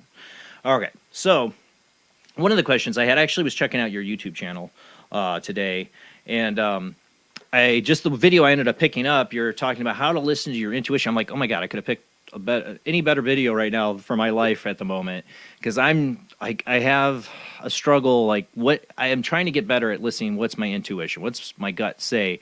And and you talk about a lot of this in this video about logic and intuition and emotion, and I am trying to listen to the intuition, and I'm having such a hard time deciphering, but beyond my logic, I guess is the best way I can put it. What is your advice for people like me, everybody that's trying to get better at listening to that inner voice, that intuitive side of themselves? Well, when we teach people how to do this, we start with these 3 human dimensions. Okay, so emotion is, if we're going to locate it in the physical part of your body, just to get you accustomed to what's what, you're talking about your solar plexus, right? So that's where emotion, and when you're talking about how you're dealing with emotion or experiencing emotion, there's no explanation, there's no logic, there's no descriptions, there's just the I am of that emotion. So if you're angry, it's just anger. It's just the feeling of anger. And so, okay, so then the emotions move up this wave, and they become, the next dimension emerges, which is the intuition. And after that, the next one is the intellect, which is the descriptor, right? The describer, right. The descriptor. So the easiest way to understand the difference between your intellect and your intuition is that intuition in our teaching is always a small, I call it a small declarative statement, even though sometimes it's not an actual statement. It's like a feeling or a impelling, but right. it's it's a declarative action that's telling you the next most advantageous step for the good of the whole. That's the definition of intuition that's inside us. So if you're, first of all, to remember that intuition is, it is in a sense something that would tell you, should I take that job next week? Right. Or, You mentioned that. I'm like, right in the video. I'm like, that's totally where my mind's at right now. Okay. should you take that job?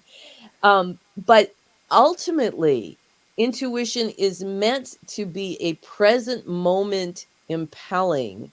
It's an everyday life. It's not just those kinds of questions or those kinds of things that we need to act intuitively on. It's that it's functioning without you knowing. So intuition is, if it's a declarative state, which means it's going to tell you to take an action. So call your mother, rest. But it's basically focused on present moment. So when that moment comes, when you're going to either apply for the job or not apply for the job, Right. like here's the moment where you're going to make that decision, where you're going to take that action. That's where intuition comes in. Now, I understand that for me, when I do readings and there's predictions, which, you know, often come to pass, there's an intuitive element about it, that I'm working in an intuitive field. But if I'm working with my own intuition, I'm getting down to present moment. And I'm not trying to decide intuitively what I should do next week. Right. I'm trying to live here now. And then theoretically, if you're living intuitively, you're going to be guided to those moments, moment after moment, until you, like I said, you get to that decision that you need to make next week and your intuition is there. But it's the intellect that will come in and argue. Your intuition will tell you, Jason, rest. And your intellect will say, oh, I can't rest right now. I've got too much work to do. And because intuition is not the seat of free will, intuition is the impelling, and it's based, it is the voice of compassion within us, compassion being that fifth fundamental force of the universe, or God, impelling us to take this action. For intellect has the free will. So your intellect can say no to your intuition. Your intellect can say no to God, basically, and then make a different decision. So if you're living a more intuitive life, or you want to live a more intuitive life, there's several steps you can take. The first being that you accept that intuition is an integral part of who you are right now. You have it. You don't have to go get it. You have it. You just need to know what it is and how to feel it and how to work with it. But that's the basic difference between those two functions of intellect and intuition. From my experience recently, this let me get. I totally like everything you're saying, like in that video and what you're saying now. Like I think I know, because I felt like intuitively I ran into a person, and right when I ran into this person I hadn't seen in a long time, like this, there's a meaning to this, just running into them. A few weeks later, this person's getting a hold of me about a job. I'm like, okay, that's the intuitive. Like I felt that this, when I ran into them, you know, and right away my gut told me, go for it. Right. Then after the interview and it's certain things are looking like it's heading down that path, my intellect comes in as it's like, you blah, blah, blah, blah, blah, you know, all the worry. And I've been up not sleeping. Right. And it's like, I'm trying to like, okay, tap back into the intuitive. Is this still the good job and the thing I should do? And it's like, when you talk about it being in the moment, it's like only what I felt in that moment right there, go for it, I guess is what told me. I can't tap back into it right now to get an answer. You know, it's like, I gave you the answer, go away. So the right. feeling. And the thing is that because intellect is mucking up the airwaves with all of the conversation and the doubts and the this and the judgments and the past and the future and blah, blah, blah, blah, blah. If you really want to get into an intuitive place, it seems counterintuitive to deal with your intellect. But that's how you, to whatever kinds of reducing the fluctuations of your thinking is going to help you be more intuitive. And also, we have a process too in conflict resolution about how to deal with emotion. Because in our model, emotion comes up, it becomes that intuitive message. Whether it's a good feeling or a bad feeling, however we judge feelings, we don't judge them in conflict resolution. They're all very important. And they come up and they give us that information, and then they get into the intellect, and it's crazy up there. It's like wild horses. So feeling, emotion moves up and it attaches to thought. So you have like you feel anger, comes up, probably intuition will tell you something regenerative to deal with it, whether it's, go scream or whatever. And then, but that emotion will tie itself to a thought, like it was keeping you up at night. Yeah. For me, it's fear. It's totally fear of making the right choice in the future and providing for my family, So in present moment, what we want to do is two things. One is feel and breathe, like trying to process in present moment when you're feeling the anxiety, to breathe it through without attaching it to any of those thoughts. It becomes like a body thing, right? Right. Oh, yeah. Last night it was for me. I could not sleep, and I was having panic attacks. Yeah. And So I want to get over that.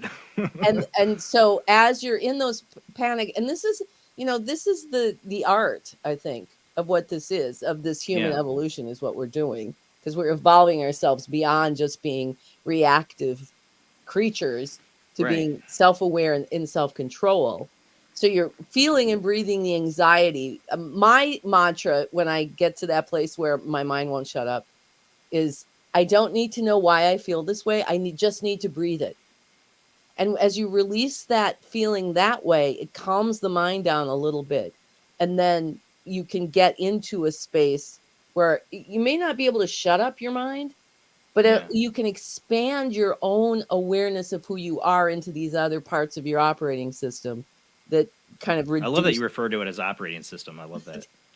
It's the whole way that we even experience humanity, I think. And we do have a caller on the line. We got Zach on the line. How you doing tonight, Zach? Staying busy, brother. How about yourself? Doing good. Hope you're having a good 4th of July weekend. Well, I've got my whiskey and I have my cigar, so you I'm are ready for the 4th of July. Well, thanks for calling in. What's your question for our guest tonight? Well, I have one question, and I'll share one experience I had when I was younger. Definitely. Hey, Barbara. It's very nice to meet you. You too. So my question to you is, based on your own experience, like when I first started channeling, the first thing that I instantly connected to was the movie Ghost with Patrick Swayze and Whoopi Goldberg. That's a good, My question is, based on your experiences, what has Hollywood gotten right about channelers, and what is absolute fiction? Oh, we're basing it on the movie Ghost. Hollywood in general. Cool. He's asking, what have they gotten right? Hollywood. And what have they gotten wrong? Which I'm sure is more wrong than right. Well, I think I don't know. There was a lot right, because there's so many different ways to experience it. I don't have the same way of experiencing dead people as some of these major psychics who can, the Long Island psychic who can tell you every last detail about your father's life. It's not how I do it, but it's how people do it. And I think Hollywood, I'm trying to think I'm trying to quickly come up with other, like, what are other examples of, I think The Sixth Sense, that was a totally right. I see dead people. Yeah. And that was exactly what I was weeping through that. Like, finally they made a movie that I can say, this is what happens to me. They come to me and they want help with something. So I think there actually is a lot that is right in those depictions. What I don't think quite is right is that that things are so outside of our control. And what I mean by that is if what my imagined Einstein's theory and maps of human consciousness are saying, which is that the whole entire universe originates within us. That means The idea of fractals. Yes. That means that everything that I'm experiencing outside of myself, I'm creating. And if that's the case, I mean, coordinating with the compassion and the operating system, if I'm creating it, then I can uncreate it and I can recreate it. So going back to what you were saying earlier, Jason, about being attacked by or being confronted by malevolent forces, and not that there's not some truth to that, but I think in Hollywood, a lot of that stuff has become way overblown. Oh yeah. Yeah. So that would be the thing that I think isn't really work in that sense. Okay. And I did want to share one experience I had that I would consider channeling. This happened to me when I was 15 years old. I remember that my sister, my younger sister at the time, she had a crush on this boy, but she would not tell me what his name was. But always I'd hear a male voice just say a name, repeated it over and over and over again. And I remember one time I was riding in the car with my mom, my best friend, and my sister. And I finally got the nerve to tell my sister, I said, "Hey, I know the name of this boy you have a crush on." And she says, "Oh, yeah? Then what's his name?" I said, "His name is blah, blah, blah." My sister started crying and screaming for mom, and my mom just said, "Look, I didn't even tell him a thing." My best friend is a diehard Mormon. Okay, this absolutely blew his mind that I came up with his name right off the bat, and I think that was like the one time where I did have a channeling experience that it wasn't for a good purpose. I know that looking back right now, but I mean, it's still a pretty interesting experience I wanted to share. Yeah. That's it. And in that experience, you demonstrate that channeling is not just dead people. Right. It's we talk to each other in that realm of energy, whatever it is. So somebody's telling tell her my name. Well, thank you, Zach, for calling in and sharing tonight. Absolutely. Thank you for allowing me to call in, and thank you, Barbara, very much for answering my question. Everybody have a happy 4th, all right? All right, you too. I got somebody else waiting on the phone line. We're going to get to them in just a second. I do have a question from the chat room. So the person waiting on the phone line, just hang in there. From Shelly, is that it? Question, can Barbara please provide any insight to understanding and harnessing zero-point energy? Do you have any insight to that? Well, I don't offhand, but if I were to open up my own phone lines, I would think that zero-point energy is really the void. It's that place where there's nothing before there's everything, right, in the source, because the source is everything and nothing all at the same time. And so my understanding of zero-point energy is that that's the first, before there's even energy, right? And harnessing it is kind of, I mean, if you might be talking about in a bigger way, like CERN or harnessing it for bigger things, but we actually harness it as humans to have this human experience. It's at the root of our whole entire human experience. The spark of life. I mean, Yeah. life. The will. I talk about the Force. I'm a big fan of Star Wars, of course, and I used to put on the census my religion was Jediism. Because that's the best thing as a kid that I felt like I never resonated with any religions. Closest thing was maybe Buddhism later in my life, but but for me as a kid, spiritually, the Jedi called me Yoda on Dagobah talking to Luke, and the things I was like that that clicks with me more than a church would. What Yoda's teaching Luke there. Do or do not. There is no try. You think we're this crude matter.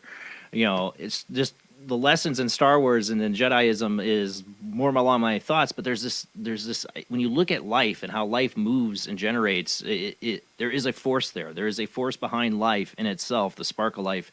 In all essence, and you can find life on meteorites. You can find life striving everywhere, an order, like you said, to the universe.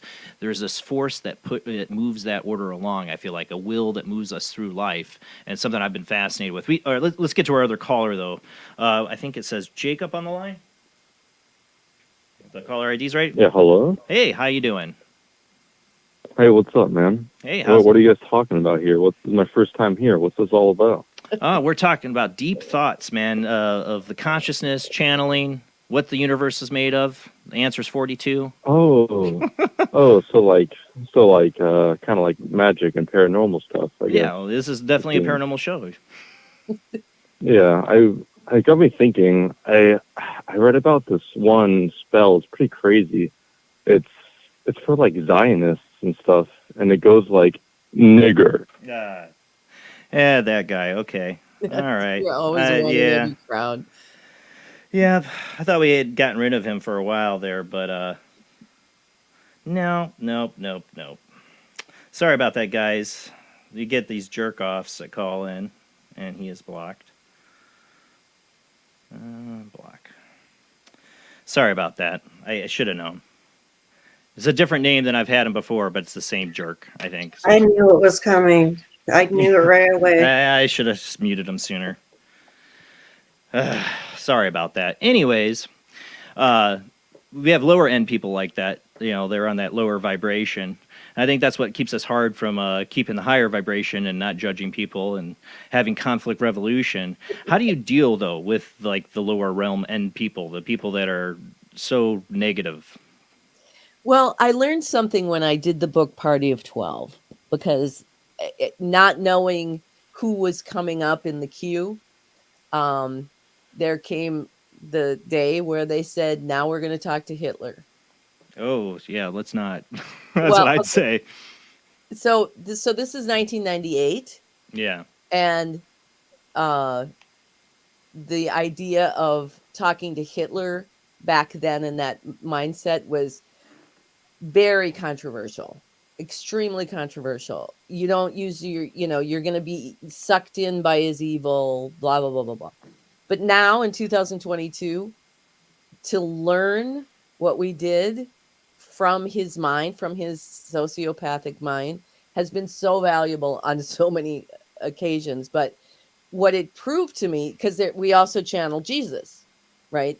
So what it was showing us was we all have this spectrum. I call it the Hitler to Jesus spectrum. We can be as divine as Jesus, and this is our lot in life to choose where on that spectrum we're going to go. So the lower ends that you're talking about are people who are still kind of hanging out in those lower vibrations, moving a little towards, our little friend with his N-word, a little towards the Hitler. My answer is that's their karma. Right.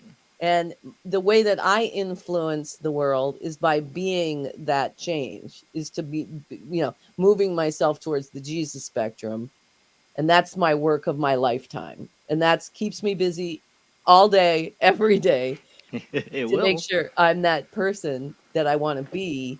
And then people like that don't, But when you get triggered by people like that, then it's your lower energy, right? They bring it out into you. They bring it out of you. Yeah. That's the thing, and I see that nowadays. I think that's where, as a society, we are in this kind of conundrum of we have more ways to reach each other and get our thoughts just out. People put on social media what they think and that, and we get in arguments. People get sucked into this, and I feel it's a lower energy. They call these people trolls or whatever, but it's trying to, for me, like I see, compassion and all that, how to basically not let them draw you into it, into that emotion. Like like I said, I refer back to Spock. I always loved Spock because you would know where that guy stood. You couldn't draw that emotion out of him at all. That's what I'm not saying people not to, have emotions. I think emotions are valuable, but some are not. And letting a jerk or somebody like that draw you into their thing is not valuable time. Waste of time, too. But the thing about that is that we don't decide who triggers us. Right. And if we suppress that, it only abscesses. So we teach people how to be able to experience all the spectrum of emotion without allowing it to either abscess, so that we're just pretending that we don't feel, or overtake us and get control of our thinking and intellect as well. And once you create that channel where you can flow that emotion without judgment, without attachment to thought, but you're experiencing it in your body and you're breathing it, things start to open up because you get more intuition, because intuition comes on emotion. And you start to be able to, when you're clearing that pathway that's projecting the entire world, right? We're projecting the universe and perceiving it with our body. Once you clear that and you bring peace to that inner channel, it naturally manifests outside yourself in different, more regenerative ways, more peaceful ways, more manifesting ways. And it's really miraculous how that works. When you talk about manifesting and projecting, let's get into a little bit of that. What is the reality around us? I mean, I really love the idea of getting into like the fractals, how reality, we're all like the holographic universe. You can take a hologram, break it into pieces, and find every, the hologram can be reproduced from any one piece. That the universe works in this kind of way or this order. Some people say we're in a simulation like the Matrix because of this. I don't believe that. But I do feel like we are in some kind of ordered process. It isn't some chaotic, God doesn't play dice. I think Einstein said that, Yeah. It isn't some random thing, that there is an order to this. How are we all sharing this collective experience, but shaping it each on our own? Well, to begin with, the basis of everything is a mystery, right? M theory. Yeah. Familiar? M theory. A little bit, yes. Edward Witten, and he said M could stand for mystery, molecules, miraculous, manifestation, and it should be used depending on how you feel. Basically, is what the scientist said. So, but if I was building the map for you from the ground up, this would be the protocol for why the process works, because it's all based on projection. And if we're all in the center, picture the center of the earth as the source. Your consciousness and my compilation of my consciousness are in the source. All of my mathematics of what I'm experiencing where I am right now are surrounded by my compilation, as yours are. So right now, you and I are having a shared projection, right? I'm projecting you onto the screen. You're projecting me.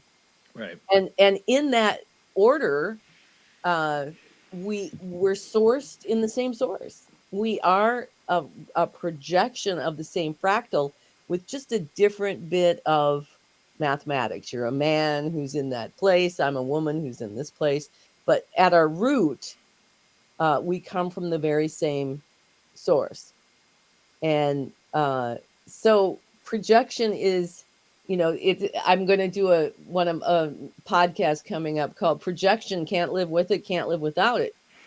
Because the basis of having this physical experience is that the whole universe is coming up from the source, moving up this wave, creating this human body that's then projecting the entire universe and then perceiving it back.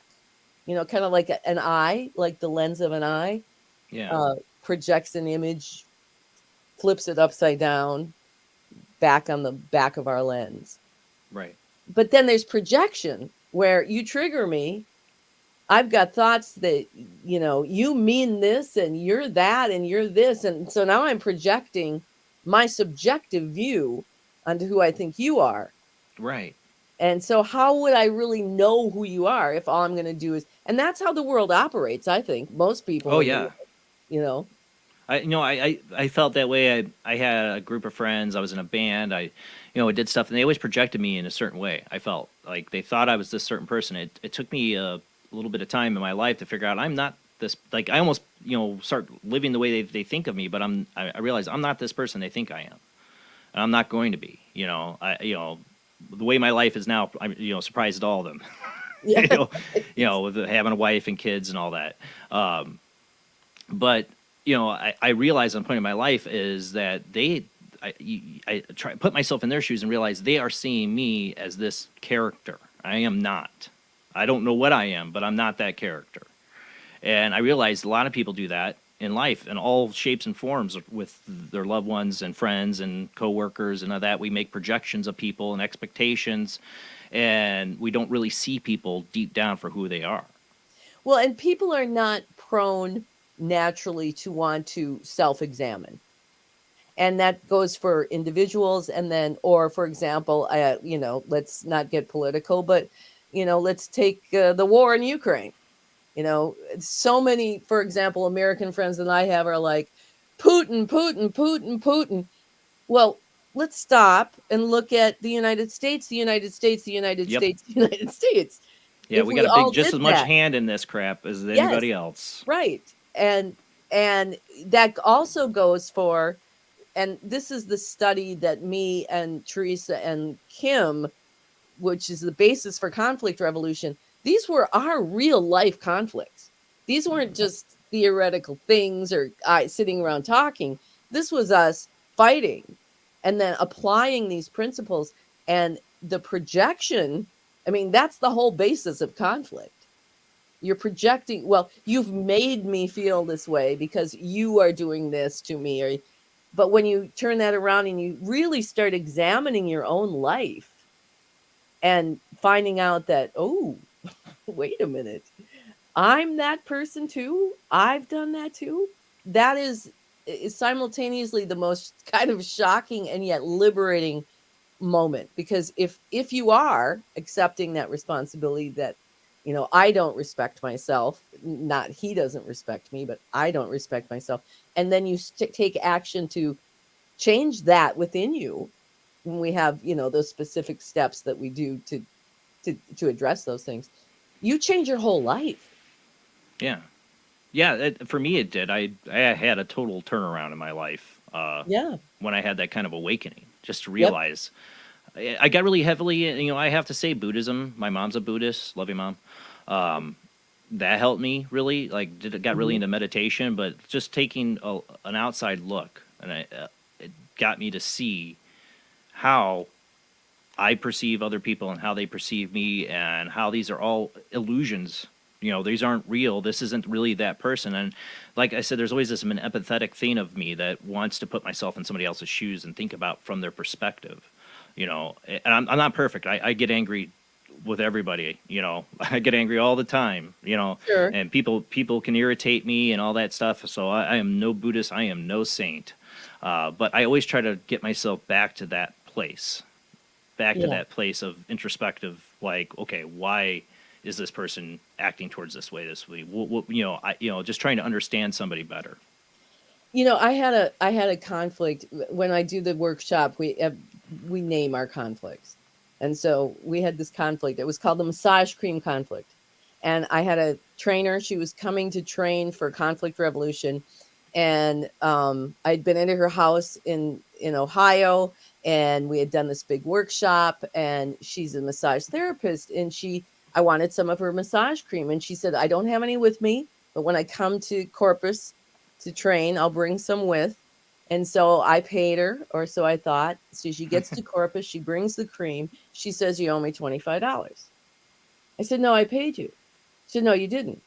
Well, yeah, I did. I had the cash. I paid you. No, you didn't. Well, we had no record of it. So Right.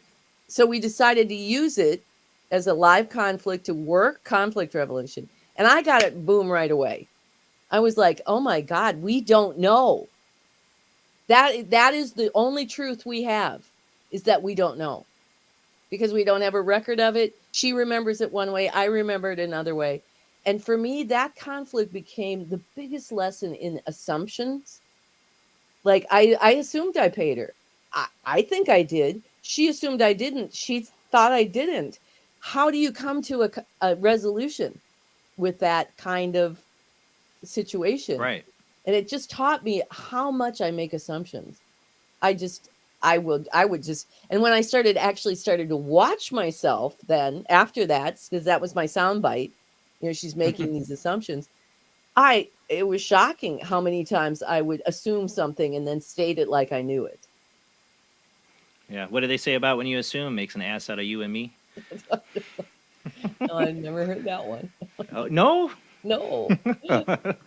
That's one of my favorites, because I do know that is a big, when I do make an ass out of myself when I assume things. I'm human, and I do it all the time and still do, and probably still will. And as much as I try to chide myself for when I catch myself doing it, I'm going to keep doing it. It's just like our human nature, and it's like, you're trying to rip me off.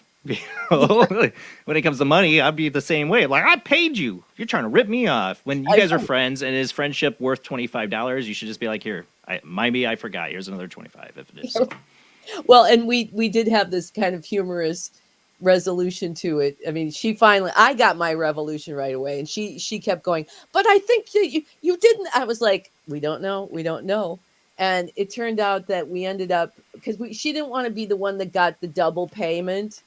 Or not get, I didn't want her not to get paid. So we ended up giving the massage cream to our third party and then giving each other other things. It just became sort of a ridiculous, beautiful resolution. But yeah, those assumptions are, they can just be deadly. Well, I think that's our big problem right now. I mean, I think a lot of people are speaking, but not listening to each other. And we have a lot of conflict going on. Yep. In this country particularly, but all around the world. And I always say, I can see two sides of the argument. I am not affiliated with it. I don't care for politics at all. I know a lot about it, but I don't care about it. Yeah. Like I feel it's just evolved into just people yelling at each other, and nobody's listening. Yeah, and we're definitely in that right now. I mean, I'm not going to get into politics. I'm not going to bring up a subject. No, I don't want to but get into it. But if you're talking about assumptions, you're watching a lot of people make a lot of assumptions about stuff that they have no idea about. Yeah. Oh yeah. Yeah.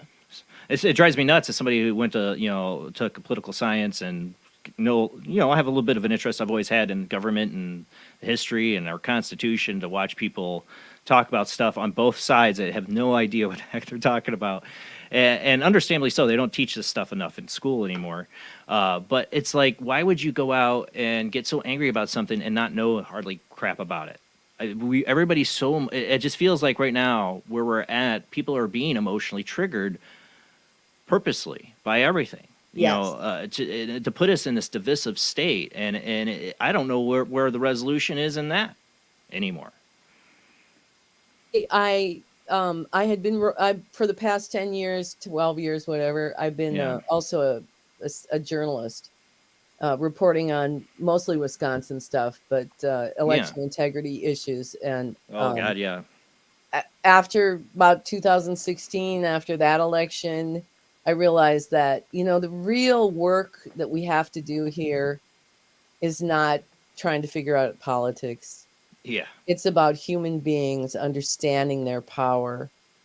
And I've got this process that it's just brilliant. And it's, if you want to take the time to transform yourself, it's just one of the most powerful ways to do that. But my question is, how to inspire people to want to be those self-exploring creatures, because you can't force someone, or the best we can do is be those people.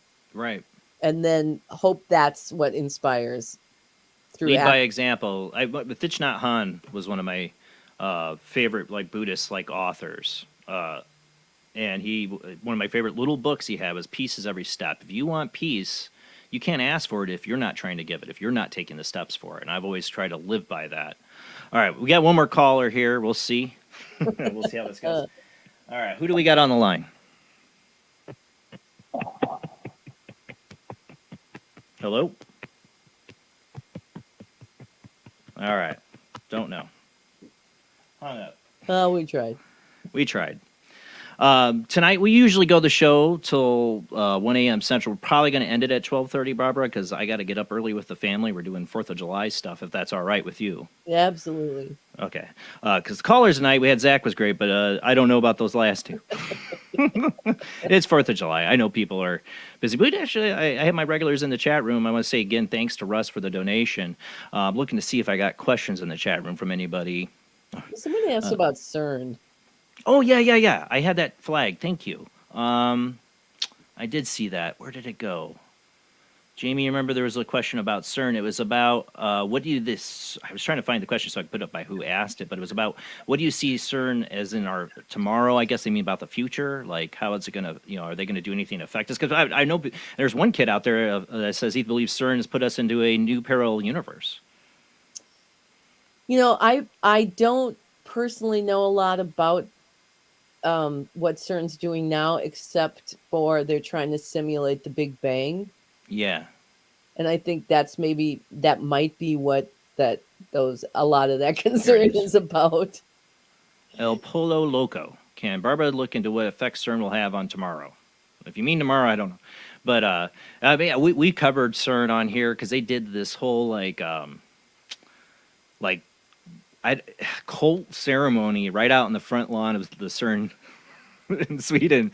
Got the internet abuzz, and some people were a little bit worried about what they're going to do or rip a hole in the universe or whatever. I don't know, but I do feel like science is at a standstill. Amit Goswami wrote a book called The Self-Aware Universe I've always loved. I think early 2000, maybe 90s. I can't remember who wrote it, but he's a physicist, and he says his basic premise is that science is at a standstill, and it needs to look into these more spiritual ideas and what other people before them in the realm of, Buddha, Jesus, and spiritual ideas about the universe might provide insight to these questions we're trying to answer. I feel like just what CERN's doing is almost like, let's blow it up. Let's find out what makes it work. That's kind of like science, the scientific way. I mean, we made the atom bomb. Should we have? Probably not. But they had to see if they could do it, and that's always the concerning thing. I don't know if you heard my World Wide Web of Weird. I mean, we're talking about using brain cells to make microchips. To me, is a bit scary. Science will go and do some dangerous things. It will have repercussions forever, but they'll do it just to see if they can. Yeah. And I think that just reiterates back to my feeling that we can only control so much. And even knowing that the possibility that CERN possesses such potential evil or, like you were talking about the artificial intelligence, to me, it all drives me to just the more that we can get more people to become that change, to want to know the power that they have within themselves. And the system that we've developed here with Einstein and the party and conflict revolution, it's just so brilliant, and it answers so many questions. I used to travel all around Europe, and I would draw the whole map, and people would stand there for like hours. Just everything is on this map. But it also inspires, I think, us to be those better people. And that's what we need, is everything needs to change within human beings. It's one of the reasons why I was a fan of Star Trek, is because Gene Roddenberry had this vision of the future where we're definitely better people. Right. Yeah. They strive to be like in Starfleet. At least we're getting the picture of what Starfleet's like. They're all people trying to better themselves, and money's not an issue anymore because we're all trying to. And some people are like socialism, no, but no, it's the fact that that's not the focus. Material gain's not the focus. It's not society, laws or government that's changed. It's the mentality of the people has changed. The fact is that I want to live a better human experience. Right. And explore and explore myself and the universe. And I've always been fascinated by that concept. Here's one thing by the same question I had about CERN. He said, I've wondered about this too. Is it a coincidence that the Mandela effect took place soon after the first CERN experiment? Have you ever heard of the Mandela effect? I have not. No. I'm an Art Bell fan, and that's where I first heard it a lot was people calling in to the Art Bell show saying they remember Nelson Mandela already. This is before he had passed away, already dying. And a lot of people claim that, and there's a lot of other Mandela effects now. A lot of things people claim, like the Berenstein Bears, like how it's said or spelled, or there's classic ones, and a lot of skeptics will put that up to bad memories, which I know I have a bad memory. But me and my wife, we talk about some things that we feel like are Mandela effects that we remember, or she remembers, she has a really great memory has changed, that people feel like time itself, the past, has been changed on them. Jiffy peanut butter. Jif used to be Jiffy. Right. There's another example. Ed McMahon worked for Publishers Clearinghouse, even though he did not. Oh, so Mandela effect is like false memories. False memories, or that time has been changed. Well, the past has been changed, is what they're saying.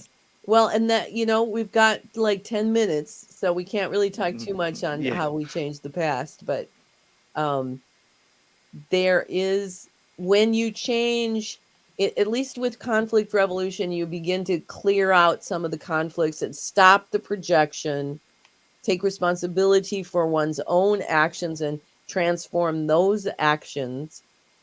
Looking back and the past, it does change, because when you're when you're having experience in the past, especially if it's an emotional experience, you don't know what you're doing in that minute about projection, but when you go into the future and look back on the past with a greater extent of knowledge and empirical experience, you change the past. And I've heard this from other guests before, this idea of that you can change your reality this way. Well, here's a basic example, is that I was a child of sexual abuse. And so for a long time in my life, my past was this traumatized, very painful place. Right.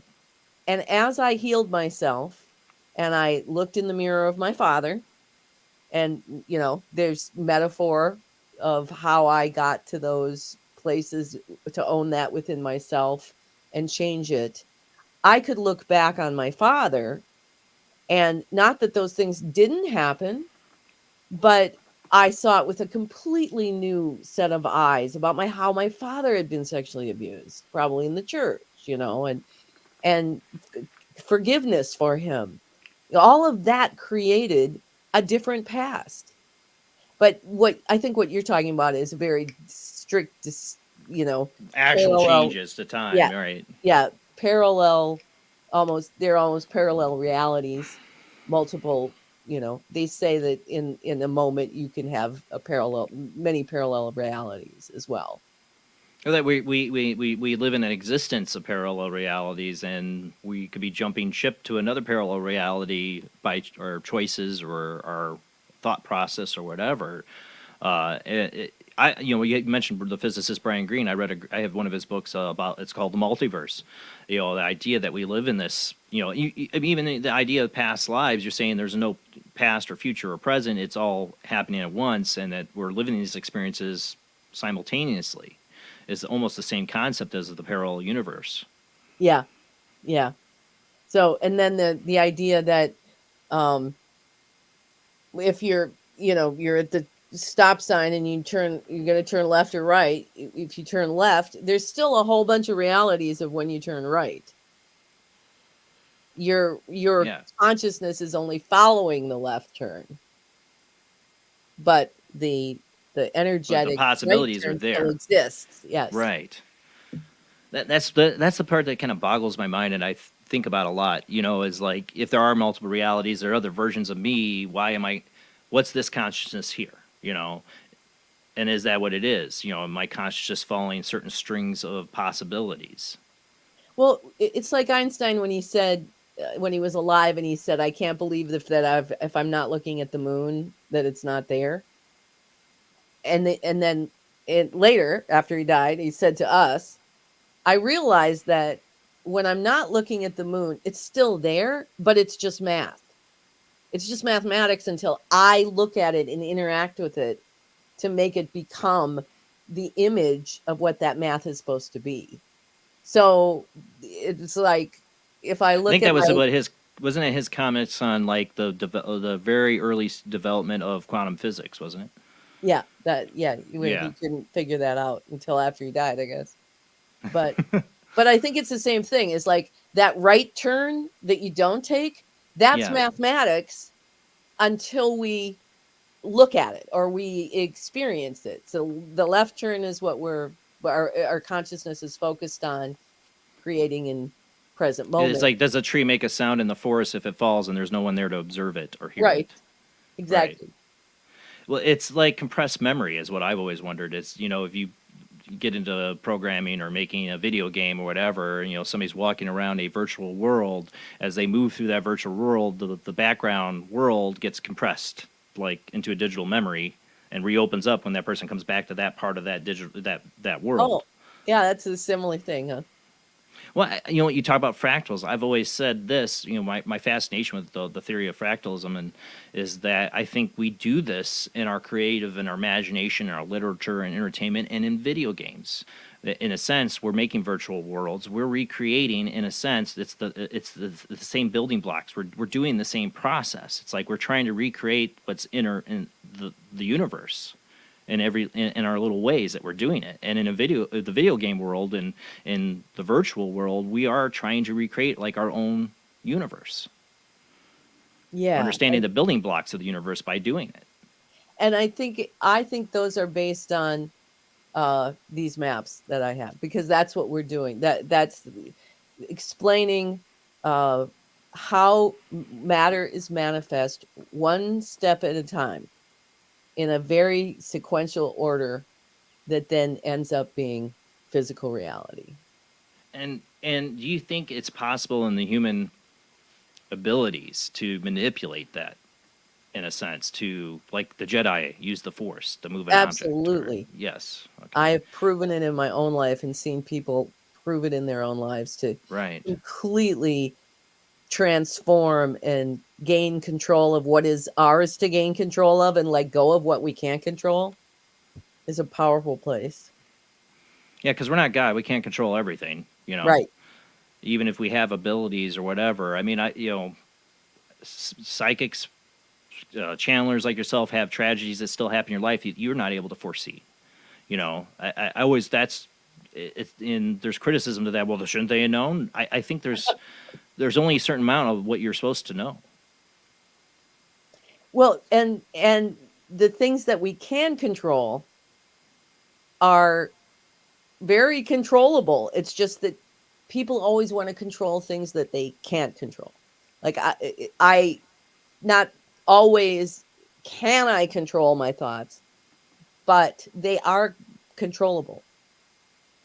Thinking you have the choice of how you want to react to something ultimately. Yes. It doesn't mean we always have control of our reactions, but technically those are the things that we train people to take control of in order what's happening outside yourself. Before we run out of time, we got your website, barbarawith.com, but I mean, is that where they go to kind of find out more about your, I don't know what you call it, teachings or the conflict revolution, or where they can learn more about how to, basically take lessons and how to learn more about what you're offering? Yeah, barbarawith.com or Party of 12, partyof12.com. That's all things Einstein. And then conflictrevolution.org is also just dedicated to Con REV. Yes. And like I said, I saw you had a YouTube channel. I was already watching several videos on there, and I'm like, man, I really relate to this. Yeah. And I love the ideas that you talk about, because it's a lot of the same kind of principles I feel deep down inside are my principles, really close, spiritually. Yeah, it sounds like it. And like I said, the world could be a lot better place if everybody just open themselves up a little bit more to just put themselves in other people's shoes. And that's what I kind of like about a lot of your thought process. Yeah, I totally It's compassion, empathy. Yeah. These are the things we should cultivate in our lives, and not anger, and not hate, and not negativity. And it's I try to explain this as a father to my children, who I have a very emotional 10-year-old.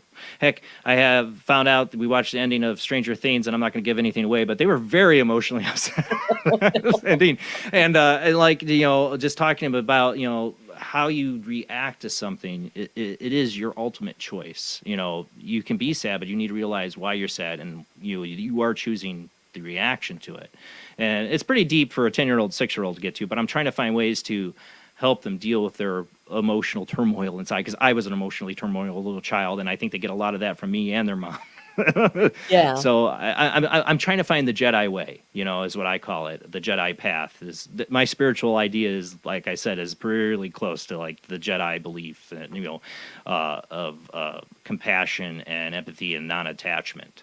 Because we do choose how we react to things. So I love your messages, and I definitely highly recommend check out your YouTube. What's the name of your YouTube channel? Is it just Barbara With, right? Barbara With, yes. Yeah, definitely. I love the videos I've already seen on there, and definitely check out barbarawith.com. Thank you again for being such a wonderful guest tonight. And sorry about the lower realm caller we got earlier. It's been a while, but they once in a while check in, sadly. That's okay. Well, thank you so much for having me. I've really enjoyed this conversation. I did too. We'd love to have you back on. And in the show early night, I want to get up early with my family tomorrow. We got 4th of July stuff to do. I don't usually get 4th of July off, but it fell on a Monday, which my boss luckily gave me off. And I want to enjoy it with my family. So that is it for the show, guys. I'm so sorry, half an hour early, but I will be back next Sunday. Same bad time, same bad channel.